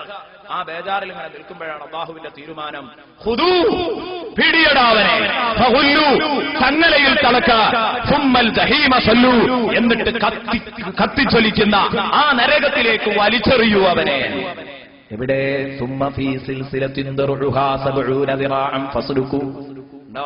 ഈ ചങ്ങലയിൽ കെട്ടിയിട്ടാ എറിയേണ്ടത്. അത് കഴിഞ്ഞിട്ടാ ഈ ആയത്ത് വരുന്നത്. 70 മുഴം നീളമുള്ള ചങ്ങലകളിൽ അവനെ നിങ്ങൾ തളക്കുക, അവനെ നിങ്ങൾ മറ്റുള്ളവരുടെ കൂടെ കോർക്കുക. ഇങ്ങനെയാണ് നിങ്ങൾ നരകത്തിലേക്ക് എറിയേണ്ടത്. അപ്പൊ നരകത്തിലേക്ക് ചെന്ന് വീടുന്നത് പലപ്പോഴും ബാച്ചുകളായിട്ടാണ്. നല്ലോണം ശ്രദ്ധിക്കാം. ഇവിടെ ന്യൂ ഇയർ ആഘോഷിക്കുമ്പോഴേ തോന്നിവാസങ്ങളിൽ ന്യൂ ഇയർ ആഘോഷിക്കുന്ന സമയത്ത്, ന്യൂ ഇയർ ആഘോഷിക്കുന്നതിനെ കുറിച്ച് മുസ്ലിമീങ്ങളെ സംബന്ധിച്ചിടത്തോളം അനിസ്ലാമികമായ ഒരു ചുറ്റുപാടിലും ഒരിക്കലും പുതുവർഷ പുലരി ആഘോഷിക്കാൻ പാടില്ല. വളരെ ഗൗരവത്തോടെ മനസ്സിലാക്കേണ്ടതാണ്. നോക്കൂ നിങ്ങൾ, അവിടെയാണ് കുപ്പി പൊട്ടിച്ച് ന്യൂ ഇയർ ആഘോഷിക്കുന്നത്, പുതുവത്സരം ആഘോഷിക്കുന്നത്. പലപ്പോഴും ആഘോഷങ്ങളിലാണ് കുപ്പി പൊട്ടുന്നത്. കല്യാണത്തിന്റെ തലേനാള് കുപ്പി പൊട്ടുന്നു. ആരുടെ കല്യാണത്തിന്റെ തലേനാള്? പള്ളി പ്രസിഡന്റിന്റെ മോന്റെ കല്യാണത്തിന്റെ തലേനാളാണ് നമ്മുടെ തൊട്ടടുത്തുള്ള ജില്ലയിൽ ഒരു സ്ഥലത്ത് കുപ്പി പൊട്ടുന്നത്. നാട്ടുകാര്, ബന്ധപ്പെട്ടവർ, കാരണവന്മാര് ചോദ്യം ചെയ്തു. കമ്മിറ്റി പ്രസിഡന്റിനെ മഹല്ലു പ്രസിഡന്റിനെ ചോദ്യം ചെയ്തു. നിങ്ങളെ മോന്റെ കല്യാണത്തിന്റെ തലേന്നാ കുപ്പി പൊട്ടിയത്. പ്രസിഡന്റ് തന്റെ അഭിമാനം രക്ഷിക്കാൻ വേണ്ടി അവരുടെ മുമ്പിലിട്ട് മോനെ വിളിച്ച് പരമാവധി പറഞ്ഞു. പരമാവധി മോനെ ചീത്ത പറഞ്ഞു. നന്നായി പറഞ്ഞതിന്റെ ശേഷം മോനോട് എന്തുകൊണ്ട് ഈ പണിയെടുത്തു എന്ന് ചോദിച്ചപ്പം മോൻ പറയുന്നത്, ഉപ്പാ, കുപ്പി പൊട്ടിയില്ലെങ്കിൽ എന്റെ കല്യാണം ബഹിഷ്കരിക്കുമെന്ന് എന്റെ കൂട്ടുകാര് പറഞ്ഞു. അത് ഓർക്കാൻ പോലും വയ്യ. കണ്ടോ നിങ്ങൾ, കമ്പനി കൂടി എത്ര പേർ അന്ന് മദ്യപിച്ചിട്ടുണ്ടാകും. അതേ കമ്പനി കൂടിയാണ് പലപ്പോഴും മദ്യപിക്കുന്നത്. സംശയിക്കണ്ട. കമ്പനി അടിച്ചു മദ്യപിക്കാൻ പാടില്ല, കമ്പനി അടിച്ചു വ്യഭിചരിക്കാൻ പാടില്ല, കമ്പനി അടിച്ചു യാതൊരു തിന്മകൾക്കും നിങ്ങൾ നേതൃത്വം കൊടുക്കണ്ട. ആരും രക്ഷപ്പെടാൻ പോകുന്നില്ല. എല്ലാവരെയും ഒരൊറ്റ ചങ്ങലയിൽ കോർത്തിട്ട് അല്ലാഹു നരകത്തിലേക്ക് വലിച്ചെറിയാൻ പോകുന്നു. ഇതൊരു ചെറിയ കാര്യമല്ല. എന്റെ കൂട്ടുകാരെന്ത് മനസ്സിലാക്കി? ഇതിനെ നിങ്ങൾ ലാഘവത്തോടെ കണ്ടോ? ഒരിക്കലും കാണണ്ട മക്കളെ. എനിക്കുറപ്പാണ്. എന്റെ ജ്യേഷ്ഠന്മാരോട് ഞാൻ പറയുന്നു, എന്റെ ഉപ്പമാരോട് ഞാൻ പറയുന്നു, ഉമ്മമാരോട് പറയുന്നു, തലമറക്കാതെ നടക്കണ്ട, മാറുമറക്കാതെ നടക്കണ്ട, ഭർത്താവിനെ ധിക്കരിച്ചു നടക്കണ്ട, മാതാപിതാക്കളെ ഒരിക്കലും വൃദ്ധസദനങ്ങളിലേക്ക് തള്ളണ്ട, മാതാപിതാക്കളെ കിടപ്പിലാകുന്ന കാലത്ത് അവരെ നോക്കാതിരിക്കണ്ട, അപകടം ചെയ്യും. സുബഹി ഖദാക്കി കിടന്നുറങ്ങണ്ട, അപകടം ചെയ്യും. ദാ ഇതുപോലെ 70 മുഴം നീളമുള്ള ഈ ചങ്ങലയിൽ കോർത്ത് എന്നെയും നിന്നെയും നരകത്തിലേക്ക് എറിയുമ്പോൾ അവിടെ നിന്ന് വരുന്ന പരിഹാസ വർഷങ്ങൾ കേട്ടോ. അല്ലാഹു പറയുകയാണ്, കുല്ലമാ ഉൽഖിയ ഫീഹാ ഫൗജുൻ സഅലഹും ഖസനതുഹാ. ഓരോ ബാച്ചിനെയും നരകത്തിലേക്ക് അങ്ങനെ എറിയപ്പെടുമ്പോൾ സഅലഹും ഖസനതുഹാ, നരകത്തെ കാക്കുന്ന മലക്കുകൾ, ബഹുമാനപ്പെട്ട മാലിക് അലൈഹിസ്സലാം തന്റെ പ്രിയപ്പെട്ട കൂട്ടുകാർ മാലിക്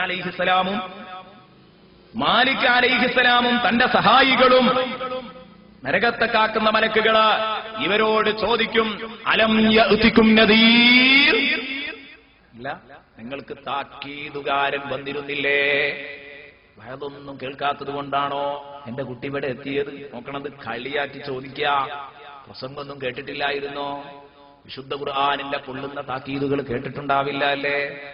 തിരുവചനങ്ങളുടെ കടുപ്പം അറിഞ്ഞിട്ടുണ്ടാവില്ല അല്ലേ? താക്കീതുകാരൻ നിങ്ങൾക്ക് വന്നിരുന്നില്ലേ? പ്രവാചകൻ വന്നിരുന്നില്ലേ? ഖുർആനിന്റെയും സുന്നത്തിന്റെയും പൊള്ളുന്ന വചനങ്ങൾ വന്നിരുന്നില്ലേ? പ്രഭാഷകൻ വന്നില്ലേ? സതുപദേശകൻ വന്നില്ലേ? ക്ലാസും പ്രസംഗവും ഒക്കെ കേട്ടില്ലേ? അലം യഅതികും നദീർ. അതൊക്കെ വന്നിട്ടുണ്ടെങ്കിൽ അവര് പറഞ്ഞത് കേട്ട് നടന്നിരുന്നെങ്കിൽ ഈ ദുർഗതി ഉണ്ടാകൂലായിരുന്നല്ലോ. എന്റെ മക്കളെ, നിങ്ങൾക്കൊന്നും ഒരാളും ഇതിനെപ്പറ്റി പറഞ്ഞു തന്നില്ലേ? ഖാലൂ, അപ്പോഴവര് പറയാണ്, ബലാ, അതെ അതെ അതെ, അത്ര പറഞ്ഞാൽ മതി, എന്നാൽ തന്നെ വന്നു എന്നായി. എന്നാൽ അവിടെയാണ് നിങ്ങൾ ചിന്തിക്കേണ്ടത്. ബഹുമാനപ്പെട്ട അബൂ സഈദ് റഹ്മത്തുള്ളാഹി അലൈഹി പറയാൻ, വീണ്ടും അതേ എന്ന് മറുപടി പറഞ്ഞതിന്റെ ശേഷം പറയുന്നു, ഖദ് ജാഅനാ നദീർ, തറപ്പിച്ചുറപ്പിച്ച് പറയുന്നു, അതെ അതെ, ഞങ്ങൾക്ക് താക്കീതുകാർ വന്നിട്ടുണ്ട്, ഞങ്ങൾക്ക് താക്കീതുകാർ വന്നിട്ടുണ്ട്. അവർ തറപ്പിച്ചുറപ്പിച്ച് പറയുകയാണ്, കട്ടായമായി പ്രഖ്യാപിക്കുകയാണ്. അത് പറയേണ്ട ആവശ്യമില്ല. എന്തിനാ? വന്നു എന്ന് ശരിക്കും അവരങ്ങ് സമ്മതിക്കുകയാണ്. ഉറപ്പാണ് നമ്മൾ സമ്മതിക്കും. പഠിച്ചോനെ, വയത് കേൾക്കാത്തത് കൊണ്ടല്ല, പ്രസംഗം കേൾക്കാത്തത് കൊണ്ടല്ല, ഇങ്ങനെയൊക്കെ സംഭവിക്കുന്നു ഞാൻ കേട്ടതാ പഠിച്ചോനെ. പക്ഷെ എന്തു ചെയ്യാനാണ്? അന്ന് എനിക്ക് അതൊന്നും വേണ്ടത്ര വിശ്വാസമായില്ല. അതാ നീ പറയാൻ പോകുന്നത്. അതിന്റെ മുമ്പ് ഞാൻ ചോദിക്കട്ടെ, എന്തിനാ മലക്കൾ ഇത് ചോദിക്കുന്നത്? സാലഹും ഹസനതുഹാ ലം യഅതികും നദീർ. അവർക്കറിയാത്തത് കൊണ്ടാ. നിങ്ങൾ ഒരിക്കലും മനസ്സിലാക്കരുത്, മലക്കുകളുടെ ഈ അന്വേഷണം ഇതൊന്നും ഒരിക്കലും ഒരു അന്വേഷണ ശൈലിയിലൂടെയാണ് എന്ന് നിങ്ങൾ ഒരിക്കലും മനസ്സിലാക്കാൻ പാടില്ല. മറിച്ച്, മോനെ, നിനക്ക് എത്തിപ്പെട്ട ഈ ദുര്യോഗത്തിന് കാരണം മറ്റാരുമല്ല, എന്റെ കുട്ടി തന്നെ കേട്ടോ. ഇത് പറയാൻ വേണ്ടിയിട്ടാണ് ഇത് ചോദിക്കുന്നത്. അത് നമ്മളെ കൊണ്ട് സമ്മതിപ്പിക്കുകയാണ്. അല്ലാഹുവേ, ഞങ്ങളെ നീ സലാമത്താക്കണേ അല്ലാ. റബ്ബേ, ഈ സദസ്സിൽ കൂടിയ എല്ലാ ആണിനെയും പെണ്ണിനെയും പടച്ചവനെ ഈ നരകത്തിൽ നിന്ന് നീ സലാമത്താക്കണം റഹ്മാനെ. എല്ലാവരെയും സലാമത്താക്കണം റഹ്മാനെ. ഇങ്ങനെ അങ്ങ് പറയുമ്പം ആരാണ് ഇത് ചോദിക്കുകയാണ്? എന്താണിത് സംഭവം? ഇത് ചോദിക്കുമ്പോ ഇവര് പറയാണ്, ഖാലൂ ബലാ ഖദ് ജാഅനാ നദീർ, അതെ അതെ, ഞങ്ങൾക്ക് വന്നിരുന്നു, താക്കീതുകാരൊക്കെ വന്നിരുന്നു, വരാത്തത് കൊണ്ടല്ല. കിതാബ് ഓതി തന്നിരുന്നു. യത്ലൂ അലൈക്കും നദീറുൻ യത്ലൂ അലൈക്കും ആയാതി റബ്ബിക്കും വയുൻസിറുക്കും ലിഖാഅ യൗമിക്കും ഹാദാ. നദീർ എന്ന് പറഞ്ഞാൽ ഈ ദിവസം നിങ്ങൾക്ക് കണ്ടുമുട്ടേണ്ടി വരും. മക്കളെ, ഇങ്ങനെ പ്രയാസകരമായ ഒരു യൗമുൻ നസീർ നിങ്ങൾക്ക് വരുന്നുണ്ട്. ദാ അല്ലാഹുവിന്റെ ആയത്തുകൾ ഓതി ഇതൊന്നും ഉത്ബോധിപ്പിക്കുന്ന ഒരാളും നിങ്ങളെ സമീപിച്ചിട്ടില്ലായിരുന്നോ? പ്രവാചകനെ നേരിട്ട് കിട്ടിയവർക്ക് ഡയറക്റ്റ് അത് ലഭിച്ചിട്ടുണ്ട്. അനന്തരാവകാശികളെ കിട്ടിയവർക്ക് അത് ലഭിച്ചിട്ടുണ്ട്. ഞാൻ പറയുന്നത്, അല്ലാഹുവിന്റെ ഹബീബ് അന്ന് പറഞ്ഞ ശബ്ദം ഇതെന്നിലെത്തി. എന്റെ ഉസ്താദുമാരെന്നെ കേൾപ്പിച്ചു. അതാണ് എന്റെ പ്രിയപ്പെട്ട കൂട്ടുകാരെ കേൾപ്പിക്കുന്നത്. ഇതാ നാളെ പരലോകത്ത് രക്ഷപ്പെടുമെങ്കിൽ മക്കളെ, എന്റെ കൂടെ കളിച്ച് ചിരിച്ച് ഓടി നടന്ന എന്റെ പ്രിയപ്പെട്ട സഹപാഠികളെ, ചെറുപ്പക്കാരോട് എനിക്ക് പറയാനുള്ളത്, അല്പം അല്ലാഹുവിനെ തഖ്വ ചെയ്ത് ജീവിക്കണം, അല്ലെങ്കിൽ സംഗതി വിഷമമാണ്. ഇത് ഖൽബിൽ നിന്നുള്ള ഉപദേശമാണ്. നിങ്ങളുമായി ഉള്ള ഒരു പങ്കുവെപ്പ് മാത്രമാണ്. നാളെ നമ്മൾ എഴുന്നേറ്റ് നിൽക്കേണ്ടി വരും. അതുകൊണ്ട് 5 നേരത്തെ നിസ്കാരം നഷ്ടപ്പെടുത്തരുത്. കുടുംബ സാഹചര്യത്തിൽ ഇസ്ലാമിക ചിട്ടയിൽ ജീവിക്കണം. മാതാപിതാക്കളെ നോക്കണം. ഈ FM റേഡിയോയും അതുപോലെ തന്നെ ടെലിവിഷൻ ഭ്രാന്തും അതുപോലെ തന്നെ അശ്ലീല ഗാനങ്ങളുടെ ഭ്രാന്തും, നമ്മുടെ മൊബൈൽ ഫോണിലെ റിംഗ് ട്യൂൺ അടക്കം അശ്ലീലമാണ്. നമ്മുടെ മൊബൈൽ ഫോണിലുള്ള മുഴുവൻ ഗാനങ്ങളും അശ്ലീലങ്ങളാണ്. അതിലുള്ള ചിത്രങ്ങൾ അശ്ലീലങ്ങളാണ്. ക്യാമറ കണ്ണുകൾ പകർത്തിയതെല്ലാം അശ്ലീലങ്ങൾ. ഈ ഒരവസ്ഥ എന്റെ പ്രിയപ്പെട്ട കൂട്ടുകാര് മാറ്റണം. എങ്കിലേ നമുക്ക് സലാമത്തുള്ളൂ. ഇതാണ് അലം യഅ്തികും നദീർ. നാളെ നിങ്ങൾക്ക് റബ്ബിന്റെ മുമ്പിൽ ഒഴിയാൻ പറ്റില്ല. ഞാനിത് കേട്ടിട്ടില്ലായിരുന്നു എന്ന് പറയാൻ പറ്റില്ല. കേട്ടിട്ടുണ്ട്. നിങ്ങൾ സമ്മതിക്കും, അതേ കേട്ടിരുന്നു. അപ്പോൾ ഞങ്ങൾ അതിനെ കളവാക്കി എന്ന് പറഞ്ഞാൽ നിങ്ങൾ കളവാക്കിയോ? നിങ്ങളൊക്കെ അംഗീകരിക്കുന്നവരാ. കളവാക്കി എന്ന് പറഞ്ഞതിന്റെ അർത്ഥം എന്താ? കളവാക്കിയ അവസ്ഥയിലാണ് ഞങ്ങൾ ജീവിച്ചത്. കാരണം എന്താ? ഈ പ്രസംഗമൊക്കെ ഇങ്ങനെ കേൾക്കുമ്പോഴേ കുറെ ടീം ഇപ്പോഴും ഒരു പക്ഷേ ചെറുപ്പക്കാരൊക്കെ ഇങ്ങനെ ചിന്തിക്കുന്നുണ്ടാവും, എന്ത് നരകം, എന്ത് സ്വർഗം, മരിച്ചിട്ട് പിന്നെ ജീവിക്കുക, എങ്ങനെയാണ് എഴുന്നേൽപ്പ്, ഖബർ എങ്ങനെയാ വിശാലാവുക, അങ്ങനെയൊക്കെ ചിന്തിക്കുന്ന ഒരുപാട് ചെറുപ്പക്കാർ ഒരു പക്ഷേ ഉണ്ടാകും. അതൊന്നും പറഞ്ഞാലാണ് തിരിയൂല. അതൊക്കെ മരിച്ചിട്ടല്ലേ, പിന്നെ നോക്കാം, ദുനിയാവ് അടിച്ചു പൊളിക്കുക, അങ്ങനെയൊക്കെ തീരുമാനിച്ചവരുണ്ടാവും. അതിനനുസരിച്ച് നീങ്ങുന്നവരുണ്ടാകും. സഹോദരിമാരുണ്ടാകും, സഹോദരന്മാരുണ്ടാകും. നാളെ പടച്ച റബ്ബിന്റെ മുമ്പിൽ നിന്ന് ആലില പോലെ വിറച്ചുകൊണ്ട് നിങ്ങൾ പറയും, റബ്ബേ ഞങ്ങൾക്ക് താക്കീതുകാർ വന്നിരുന്നു, ഫകദ്ദബ്നാ. പക്ഷേ ഞങ്ങൾ കളവാക്കി. അവരെ വാക്കുകളൊന്നും ഞങ്ങൾക്ക് അത്ര വിശ്വാസമായില്ല. നിന്റെ വചനങ്ങളാണെന്ന് പറഞ്ഞു കേട്ടു, പക്ഷേ ഞങ്ങളതൊക്കെ നിന്റെ അക്കൗണ്ടിൽ അവർ പറഞ്ഞു എന്നല്ലാതെ ഞങ്ങളതൊന്നും വിശ്വസിച്ചിട്ടില്ല. അവരെ മലർത്തിയടിക്കാൻ വേണ്ടി ഞങ്ങൾ പറഞ്ഞു. എന്താ നിങ്ങൾ പറയുന്നത്? അള്ളാഹു പറഞ്ഞുവെന്നോ റസൂല് പറഞ്ഞുവെന്നോ? അള്ളാഹു ഒരു ചുക്കും ഇറക്കിയിട്ടില്ല. അള്ളാഹുവിൽ ചാർജ് ചെയ്ത് നിങ്ങൾ ഒരുപാട് ആരോപണങ്ങൾ ഉന്നയിക്കുക. അള്ളാഹു തലങ്ങനെയൊക്കെ പറഞ്ഞിട്ടുണ്ട് നിങ്ങൾ ആരോപിക്കുകയാണോ? ഒരിക്കലും ഇല്ല. അങ്ങനെ അള്ളാഹു പറഞ്ഞിട്ടില്ല എന്ന് ഞങ്ങൾ പറഞ്ഞു. എന്തു ദൈവം? അങ്ങനെ ഒരു ദൈവം തന്നെയല്ല എന്ന് പറഞ്ഞു.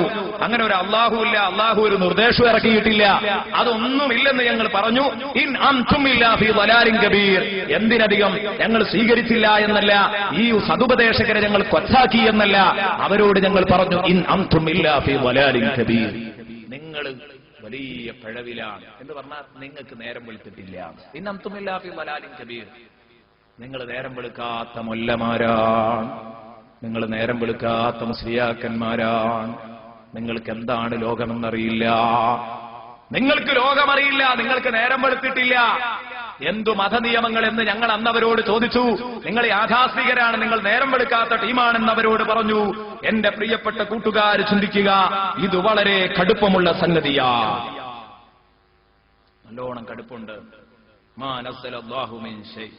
അല്ലാഹു പറയുന്ന വാക്തത്വങ്ങളോ അല്ലാഹു പറയുന്ന ഭീഷണികളോ അതൊന്നും വിശ്വസിക്കാൻ ഞങ്ങൾക്ക് കഴിഞ്ഞില്ല. അങ്ങേയറ്റം ഞങ്ങൾ അതിനെ കളവാക്കി. എന്നിട്ട് ഞങ്ങൾ ഞങ്ങളുടേതായ ലെവലിൽ മുന്നോട്ടു നീങ്ങി. ഇതായിരുന്നു കുഴപ്പം. പക്ഷേ ഇപ്പോഴിതാ നേരം വെളുത്തിരിക്കുന്നു. ഇപ്പം നേരം വെളുത്തിരിക്കുന്നു. നേരം വെളുത്തിട്ടായി പറയുന്നത്. അന്ന് നേരം വെളുത്തിട്ടില്ലായിരുന്നു. അവരെയൊക്കെ ഞങ്ങൾ കളിയാക്കി. ഇപ്പൊ ഇവർക്ക് നേരം വെളുത്തു. പരലോകത്തെത്തുമ്പോ നമുക്കൊക്കെ നേരം വെളുക്കും. എല്ലാവരും ചിന്തിക്കണം, നേരം വെളുക്കും. അവര് പറയുന്നു, വഖാലൂ ലൗ കുന്നാ നസ്മഉ ഔ നഅഖിലു മാ കുന്നാ ഫീ അസ്ഹാബിസ് സഈർ. ലൗ കുന്നാ നസ്മഉ, നമ്മൾ ചിന്തിച്ചിരുന്നെങ്കിൽ, അത് കേട്ടിരുന്നെങ്കിൽ, സാരോപദേശകരുടെ ഉപദേശം നമ്മൾ കേട്ടിരുന്നെങ്കിൽ, വയലിന് ചെവി കൊടുത്തിരുന്നെങ്കിൽ, ഔ നഅഖിൽ, അല്ലെങ്കിൽ ആ പറയുന്നതിനെ കുറിച്ച് ഒരല്പെങ്കിലും നമ്മൾ ചിന്തിച്ചിരുന്നെങ്കിൽ. പഠിച്ചോൻ എങ്ങനെയൊക്കെ പറയുന്നുണ്ട്, അഥവാ അത് ഉണ്ടായിപ്പോയാൽ ഞാൻ കുടുങ്ങുമല്ലോ, അപ്പൊ തൽക്കാലം നോക്കട്ടെ, ഉണ്ടായില്ലെങ്കിൽ എനിക്ക് നട്ടൊന്നും വരാനില്ലല്ലോ എന്നെങ്കിലും ഒരു യുക്തിവാദി ചിന്തിച്ച് അവൻ നന്നായിരുന്നെങ്കിൽ, ഔ നഅഖിൽ, അല്ലെങ്കിൽ ഞാൻ ചിന്തിച്ചു നന്നായിരുന്നെങ്കിൽ, മാ കുന്നാ ഫീ അസ്ഹാബിസ് സഈർ, ഇല്ല, ഒരിക്കലും നരകാവകാശികളുടെ കൂട്ടത്തിൽ ഞങ്ങൾ കടക്കില്ലായിരുന്നു. ചിന്തിച്ചാൽ തന്നെ തിരിയും. പ്രമാണങ്ങളൊന്നും വേണ്ട. ബുദ്ധിപരമായി വിഷയത്തെ സമീപിച്ചാൽ അവന് മനസ്സിലാക്കാൻ കഴിയും. ചിന്തിക്കുകയാണെങ്കിൽ തന്നെ നമുക്ക് നാളെ പരലോകത്തെക്കുറിച്ച് മനസ്സിലാക്കാനും നന്നാകാനും നല്ല ഒരു ചാൻസ് ഇവിടെ മുമ്പിലുണ്ട്. ഞാൻ ഓർക്കുന്നു, ഒരിക്കൽ വിദ്യാസമ്പന്നരായ ഒരു ബാച്ചിന് ക്ലാസ് എടുത്തുകൊണ്ടിരിക്കുമ്പോൾ അവരോട് ഞാൻ ചോദിച്ചു, നിങ്ങൾക്ക് എന്ത് വിഷയമാണ് ചർച്ച ചെയ്യേണ്ടത്? MBBS പഠിക്കുന്ന മക്കളാണ്. അവരോട് ഏത് വിഷയമാണ് ചർച്ച ചെയ്യേണ്ടതെന്ന് ചോദിച്ചപ്പോൾ അവർ പറഞ്ഞു, ഞങ്ങൾക്ക് ആര് വന്നാലും പൊതുവെ ഞങ്ങളുടെ അടുത്ത് വരുമ്പോൾ ശാസ്ത്രം പറയും, അതുപോലെ തന്നെ ആധുനിക യുഗത്തെ, വർത്തമാനകാലത്തെ, യന്ത്രയുഗത്തെ ഇസ്ലാമിക വീക്ഷണത്തിലൂടെ നോക്കിക്കാണാൻ വേണ്ടി ശ്രമിക്കുന്ന ഒരു ചുറ്റുപാടുണ്ട്. ഞങ്ങൾക്കതൊന്നും വേണ്ട. ഞങ്ങൾക്ക് വേണ്ടത്, തീർച്ചയായും ഞങ്ങൾക്ക് ആവശ്യമുള്ളത് അതൊന്നുമല്ല. ഞങ്ങൾക്ക് നാളെ മരിക്കണമെന്ന ഒരു ബോധമാണ്. മരിക്കണമെന്ന ഒരു ബോധം, അതേക്കുറിച്ചുള്ള ഒരു പ്രഭാഷണം നടത്തേണ്ടത്. ഞാൻ 2 മണിക്കൂർ നേരം പ്രഭാഷണം നടത്തി. മരിക്കണം എന്ന വിഷയങ്ങൾ മാത്രം വെച്ചുകൊണ്ട് വിശുദ്ധ ഖുർആനിലെ ആയത്തുകളും ഹദീസുകളും ഓതി, അതിൽ ഖുർആനിലെ ആയത്തുകളും അതുപോലെ തന്നെ വിശുദ്ധ ഹദീസുകളും ഓതി ശരിക്ക് സമർത്ഥിച്ചു. ആ കൂട്ടത്തിൽ നരകത്തെക്കുറിച്ച് ഭയാനകമായ ചിത്രങ്ങൾ അവരുടെ മുമ്പിൽ അവതരിപ്പിച്ചു. എല്ലാം കഴിഞ്ഞതിന്റെ ശേഷം ഒരു സുഹൃത്ത് എഴുന്നേറ്റിട്ട് പറഞ്ഞു, ഉസ്താദേ, സംഗതിയൊക്കെ ശരിയാണ്.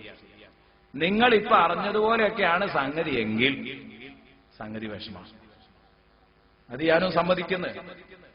ഈ പറഞ്ഞതുപോലെയൊക്കെ ഉണ്ടാകുകയാണെങ്കിൽ സംഗതി നേരെ ചൊവ്വേ നടന്നില്ലെങ്കിൽ സംഗതി വിഷമാണ്. പക്ഷെ അഥവാ ഉസ്താദ് ഇതൊന്നും ഉണ്ടായിട്ടില്ലെങ്കിൽ നമ്മൾ വടിയാവൂലേ? അയാൾ ചോദിച്ചത്. കാരണം ഇങ്ങനെ ഒരു പുനരുത്ഥാനം, ഇങ്ങനെ ഒരു തീരുമാന നാള് അങ്ങനെയൊന്നും ഉണ്ടായില്ല എന്ന് വെക്കാം. എന്നാ നമ്മൾ ചെയ്തതിനൊന്നും നമുക്കൊരു കാര്യം ഉണ്ടാവില്ല, ഒരുപാട് നഷ്ടം വരൂലേ? ഞാൻ അദ്ദേഹത്തോട് ചോദിച്ചു, ഉണ്ടാകാതിരിക്കുക എന്ന് പറയുന്നത് നിങ്ങൾ പ്രാമാണികമായിട്ടല്ല ഇപ്പൊ സംസാരിക്കുന്നത്, ബുദ്ധിപരമായിട്ടാണ്. ഉണ്ടാവാതിരിക്കാൻ സാധ്യതയുണ്ട് ബുദ്ധിപരമായിട്ട് പറയുമ്പോൾ. അതുപോലെ ഉണ്ടാവാനും സാധ്യതയുണ്ടോ?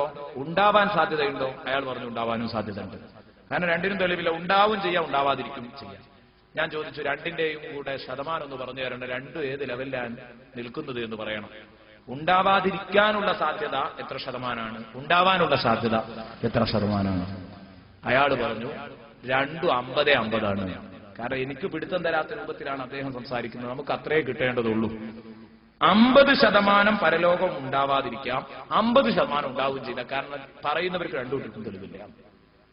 അത് അയാൾ പറഞ്ഞു കിട്ടിയതോടുകൂടെ നമ്മൾ രക്ഷപ്പെട്ടു. ഞാൻ അദ്ദേഹത്തോട് ആദ്യം ചോദിച്ചത്, നിങ്ങളുടെ ജില്ല ഏതാണെന്നാണ്. MBBS പഠിക്കുന്ന വിദ്യാർത്ഥികളാണ്. ഞാൻ അദ്ദേഹത്തോട് ചോദിച്ചു, നിങ്ങളുടെ ജില്ല ഏതാണ്? അപ്പൊ അദ്ദേഹം ആലപ്പുഴ ജില്ലക്കാരൻ. എനിക്ക് സമാധാനമായി. കാരണം മലപ്പുറക്കാരെന്ന് പറയുമോ എന്നുള്ള ടെൻഷനായിരുന്നു ആദ്യം ഉണ്ടായിരുന്നത്. ഇല്ല. അപ്പൊ അത്തരം ഒരവസ്ഥയായതുകൊണ്ട്, ഒരുപക്ഷെ മതത്തെക്കുറിച്ച് അടുത്തറിയാൻ കഴിയാത്തത് കൊണ്ടായിരിക്കാം ഇങ്ങനെ കേട്ടപ്പോ എനിക്ക് സന്തോഷം തോന്നി. ഏതായാലും അദ്ദേഹത്തെ തിരുത്തണമല്ലോ. ഞാൻ പറഞ്ഞു, സുഹൃത്തെ, രണ്ടും ഒരുപോലെ സാധ്യതയാണെങ്കിൽ നഷ്ടം വിശ്വസിക്കാത്ത ടീമിന് തന്നെയാണ്. കാരണം ഉണ്ടായില്ലെങ്കിലോ എനിക്കെന്താ നഷ്ടപ്പെടുക? ഞാൻ 5 നേരം നിസ്കരിച്ചതോ, ഞാൻ എന്റെ വൈകാരിക ദാഹം വ്യവസ്ഥാപിതമായ ഒരു ഇണയിൽ മാത്രം തീർത്തു എന്നതോ, അതിനൊക്കെ അതിന്റേതായ ഗുണം ഭൂമിയിൽ നിന്ന് എനിക്ക് ലഭിച്ചിട്ടുണ്ട്. നിസ്കാരത്തിന് അതിന്റേതായ ആരോഗ്യപരമായ ഗുണം കിട്ടിയിട്ടുണ്ട്. മാത്രമല്ല, ഈ മതചിട്ടയോടെ ജീവിച്ചപ്പോൾ മനുഷ്യർക്കിടയിൽ മാന്യമായി ജീവിക്കാൻ കഴിഞ്ഞിട്ടുണ്ട്. മാത്രമല്ല, എല്ലാ ഇണകളുമായി ബന്ധപ്പെടുന്നതിന് പകരം വ്യവസ്ഥാപിതമായ ഇണയിൽ മാത്രം ഒതുങ്ങിയപ്പോൾ എനിക്ക് എയ്ഡ്സിൽ നിന്ന് രക്ഷപ്പെടാൻ കഴിഞ്ഞിട്ടുണ്ട്. ഗുണങ്ങളൊക്കെ കിട്ടിയിട്ടുണ്ട്. ഇനി നാളെ അവിടെ അങ്ങനെ ഒരു പുനരുത്ഥാനം ഇല്ല എന്ന് വെക്കുക. എന്നാൽ എനിക്ക് ഈ ചെയ്തതല്ലേ നഷ്ടപ്പെടുള്ളൂ. അതിനുള്ള ഗുണം എനിക്ക് ദുനിയാവിന്ന് കിട്ടി. എനിക്കൊന്നും നഷ്ടപ്പെടാനില്ല. ഇനി അതേ തുല്യ സാധ്യതയല്ലേ ഉണ്ടാവാൻ. അഥവാ മോനെ നമ്മളൊക്കെ അങ്ങോട്ട് പുനരുത്ഥാനം ചെയ്യപ്പെട്ടാൽ അവിടെ വരുന്ന നഷ്ടം നികത്താൻ കഴിയോ? ദുനിയാവിലേക്ക് തിരിച്ചു പോയിട്ട് നിസ്കരിച്ചു വരാൻ പറ്റുമോ? പറ്റൂലല്ലോ. അപ്പൊ ബുദ്ധിയുള്ളവരെന്ത് ചെയ്യണം? അതിലെല്ലാവരും പൊട്ടിച്ചിരിച്ചു. സംഗതി ശരിയാണ്. അവിടെയാ കുടുങ്ങുന്നത്. ബുദ്ധിയുള്ളവർ പരലോകം അംഗീകരിച്ചേ പറ്റൂ. കണ്ടോ? ഒന്നിരിക്കൽ പറയുന്നത് കേൾക്കുക, അല്ലെങ്കിൽ ബുദ്ധി കൊടുത്ത് ചിന്തിക്കുക. ബുദ്ധി കൊടുത്ത് ചിന്തിച്ചാൽ ദൈക്ഷണികമായി വിഷയത്തെ സമീപിക്കുന്നുണ്ടെങ്കിൽ ഉറപ്പാണ്, ഞങ്ങൾ ഒരിക്കലും ഇങ്ങോട്ടെത്തില്ലായിരുന്നു. ഈ നരകാവകാശികളിൽ ഞങ്ങൾ പെടില്ലായിരുന്നു. നിങ്ങൾ നരകാവകാശികളിൽ ഞങ്ങൾ പെടില്ലായിരുന്നു. എന്റെ കൂട്ടുകാര് ചിന്തിക്കുക, ഇത് ചെറിയ വിഷയമാണോ? നാളെ ഈ ഖേദപ്രകടനം, ഇതാ നമ്മൾ പറഞ്ഞത്. ഇന്ന് നമ്മൾ സംസാരിക്കുന്ന വിഷയം അതാണ്. നന്ദി കെട്ടവരുടെ ഖേദപ്രകടനമാണ്. നോക്ക് നിങ്ങൾ, ശരിക്കങ്ങോട്ട് അള്ളാഹുവിന്റെ മുമ്പിൽ ഖേദപ്രകടനം നടത്തുകയാണ്. പഠിച്ചവനെ, അന്ന് ഞങ്ങൾ കേട്ടിരുന്നെങ്കിൽ, ഞങ്ങൾ ചിന്തിച്ചിരുന്നെങ്കിൽ ഞങ്ങൾ ഇതിൽ പെടില്ലായിരുന്നല്ലോ. മാ കുന്നാ ഫീ അസ്ഹാബിസ് സഈർ. ഇത് ഞാൻ പറഞ്ഞത് കേവലം ആ ആയത്ത് മനസ്സിലാക്കി തരാൻ വേണ്ടി ഒരു ഉദാഹരണം പറഞ്ഞു എന്ന് മാത്രം, എന്റെ അനുഭവത്തിലുള്ള ഒരു ഉദാഹരണം പറഞ്ഞു എന്ന് മാത്രം. സംഗതി അതൊന്നുമല്ല. നമ്മളെ സംബന്ധിച്ചിടത്തോളം പരലോകത്തെക്കുറിച്ച് നമ്മുടെ വിശ്വാസം എന്താ? 100%. 99% അല്ലെങ്കിൽ 99.25 ഉറപ്പാണ് നമുക്ക്.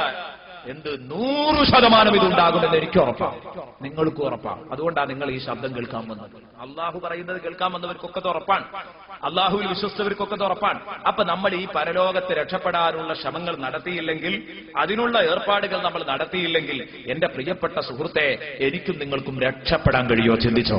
അപ്പൊ അള്ളാഹുവിന്റെ തീരുമാനം കേട്ടോ. അങ്ങനെ അവരവരുടെ പാപങ്ങൾ ഏറ്റുപറയും. അള്ളാഹു പറയാൻ, ഞാൻ വ്യഭിചരിച്ചു പോയി റബ്ബേ. പറയും, എന്റെ പ്രിയപ്പെട്ട ചെറുപ്പക്കാരികളെ ശരിക്കും ശ്രദ്ധിക്കണം.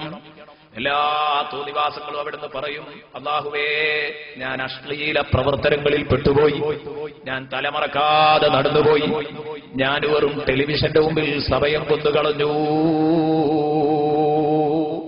അശ്ലീലങ്ങൾ കാശ് കൊടുത്തു വാങ്ങുന്ന ടീമിൽ ഞാൻ പെട്ടുപോയി, അശ്ലീലങ്ങൾക്ക് വേണ്ടി ഞാൻ എപ്പോഴും ബന്ധപ്പെട്ടുകൊണ്ടിരുന്നു. കണ്ടോ നിങ്ങൾ, നമ്മുടെ പ്രിയപ്പെട്ട സഹോദരിമാർ, അവരാണ് ഈ FM റേഡിയോയിലേക്ക് വിളിക്കുന്നത്. ഈ ഇഷ്ടഗാനങ്ങൾ കേൾക്കാൻ വേണ്ടി നമ്മുടെ റേഡിയോയിൽ നമ്മൾ സാധാരണ കേൾക്കുന്ന ആരോ ഇഷ്ടഗാനം. ഈ ഏർപ്പാടിൽ ഏറ്റവും കൂടുതൽ പങ്കെടുക്കാറുള്ളത് മലപ്പുറത്തെ താത്തമാരാണെന്ന് പറയുമ്പോ നമുക്ക് മാനക്കേടുണ്ട്.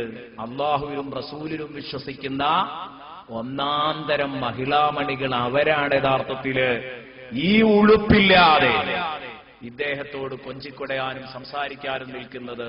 ഹലോ ഇഷ്ടഗാനം പരിപാടിയിലൂടെ പലപ്പോഴും പുറത്തു പോകുന്നത് നിങ്ങളുടെ വീട്ടിലെ സീക്രട്ടാണെന്ന് പലപ്പോഴും നിങ്ങൾ മനസ്സിലാക്കണം. കാരണം അയാളങ്ങനെ കൊഞ്ചിക്കൊഴയാണ്, ചോദിക്കുകയാണ്.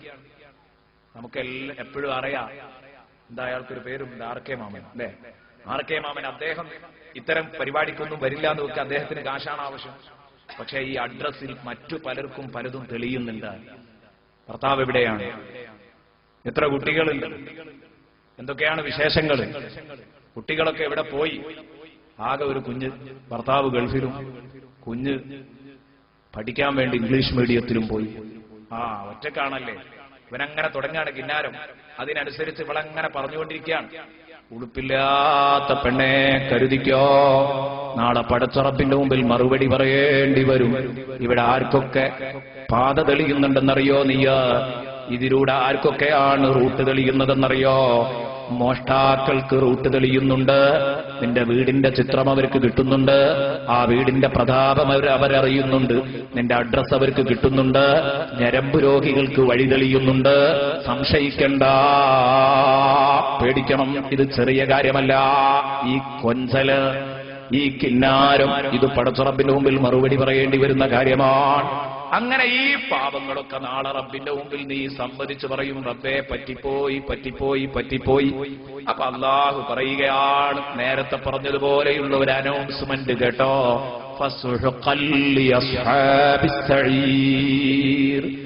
നരകാവകാശികൾ തുലയട്ടെ, തുലയട്ടെ. അവർക്ക് തൽക്കാലം സലാമത്തില്ല, തുലഞ്ഞു പോവട്ടെ നരകാവകാശികള്.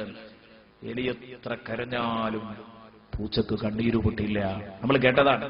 ആഖിറത്തിലെത്തിയാൽ അല്ലാഹു അങ്ങനെയാ, ദുനിയാവിൽ നിന്ന് കരഞ്ഞാ കണ്ണീര് കാണും. പക്ഷെ ആഖിറത്തിലെത്തി നിങ്ങൾ കരഞ്ഞിട്ട് കാര്യമില്ല, ഞാൻ കരഞ്ഞിട്ട് കാര്യമില്ല. ആഖിറത്തിലെത്തിയാൽ അല്ലാഹുവിന്റെ അവസ്ഥ അതാണ്. ചിന്തിക്കണം. ദുനിയാവിൽ നിന്ന് കരഞ്ഞാൽ അതുകൊണ്ട് ഫലമുണ്ടെന്ന് നമ്മൾ പറഞ്ഞു. ഈ ഖേദപ്രകടനങ്ങളെല്ലാം നിഷ്ഫലമാണ്. ചിന്തിക്കണം നിങ്ങൾ. നരകത്തിൽ കടന്നാൽ അള്ളാഹുവിന്റെ നിലപാടിതാണ്. ദുനിയാവിൽ നിന്ന് കരയണം, കരയണം.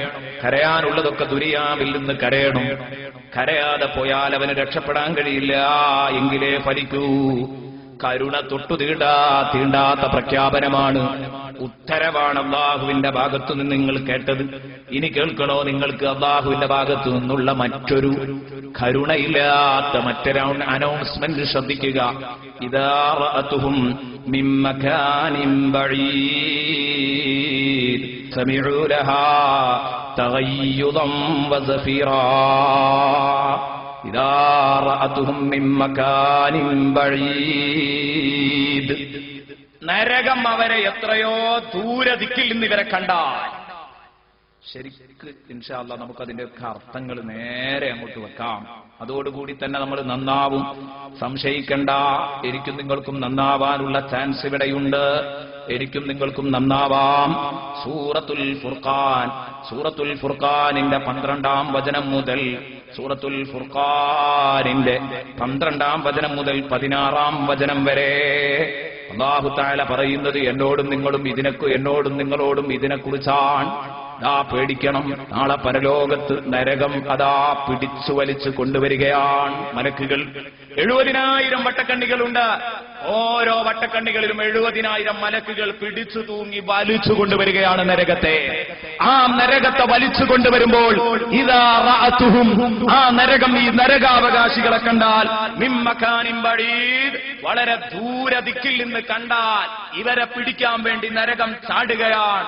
സമിഉ ലഹാ തഗയ്യുദൻ വസഫീറാ, ആ നരകം ഇരമ്പുന്നത് കേൾക്കാം, ആ നരകം അലറുന്നത് കേൾക്കാം. നരകം അതിന്റെ ഇരകളെ കാണുമ്പോൾ ദാഹത്തോടെ ഇരമ്പുകയും അലറുകയും ചെയ്യുന്നത് ഇവർക്ക് കാണാം. അങ്ങനെ വൈദാ ഉൽഖൂ മിൻഹാ മകാനം ദയ്യിഖാ, ആ നരകത്തിൽ ഏറ്റവും കുടുസായ ഒരു സ്ഥലത്തേക്ക് ഇവരെ വലിച്ചെറിയപ്പെട്ടാൽ മുഖർറനീന, ചങ്ങലയിൽ കോർത്തുകെട്ടി. എല്ലായിടത്തും പറയുന്നുണ്ട് ഇത്. മുഖർറനീൻ, കമ്പനി അടിച്ച് തെറ്റ് ചെയ്ത മുഴുവൻ കക്ഷികളെയും ചങ്ങലയിൽ കോർത്തു കെട്ടിയിട്ട് നരകത്തിലേക്ക് എറിഞ്ഞാൽ ദഅൂ ഹുനാലിക സുബൂറാ, അവിടെ കിടന്നവർ എന്റെ നാശമേ, എന്റെ ഖേദമേ, ഞാൻ പെട്ടുപോയല്ലോ എന്നിങ്ങനെ വിളിച്ചു കൂവിക്കൊണ്ടിരിക്കും.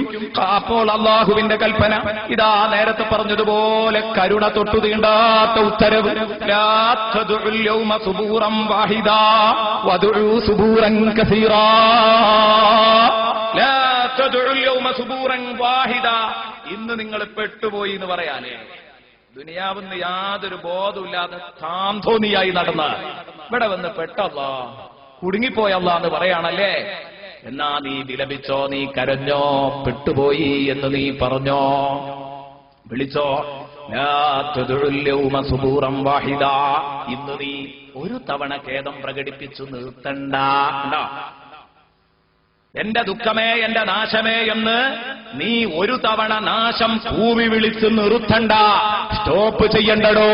വദ്ഉ സുബൂറൻ കസീറാ, ധാരാളം തവണ വിളിക്ക. പെട്ടു റബ്ബേ, കുടുങ്ങിപ്പോയല്ലാ, രക്ഷിക്കല്ലാ, ഇങ്ങനെ നീ വിളിച്ചു പറഞ്ഞോ. നേരം വെളുക്കുവോളം കൂവിക്കോ. തൽക്കാലം മോനെ നേരം വെളുക്കില്ല, ഇത് തീരാനുള്ള കേസല്ല, അവിടെ കിടന്നോ.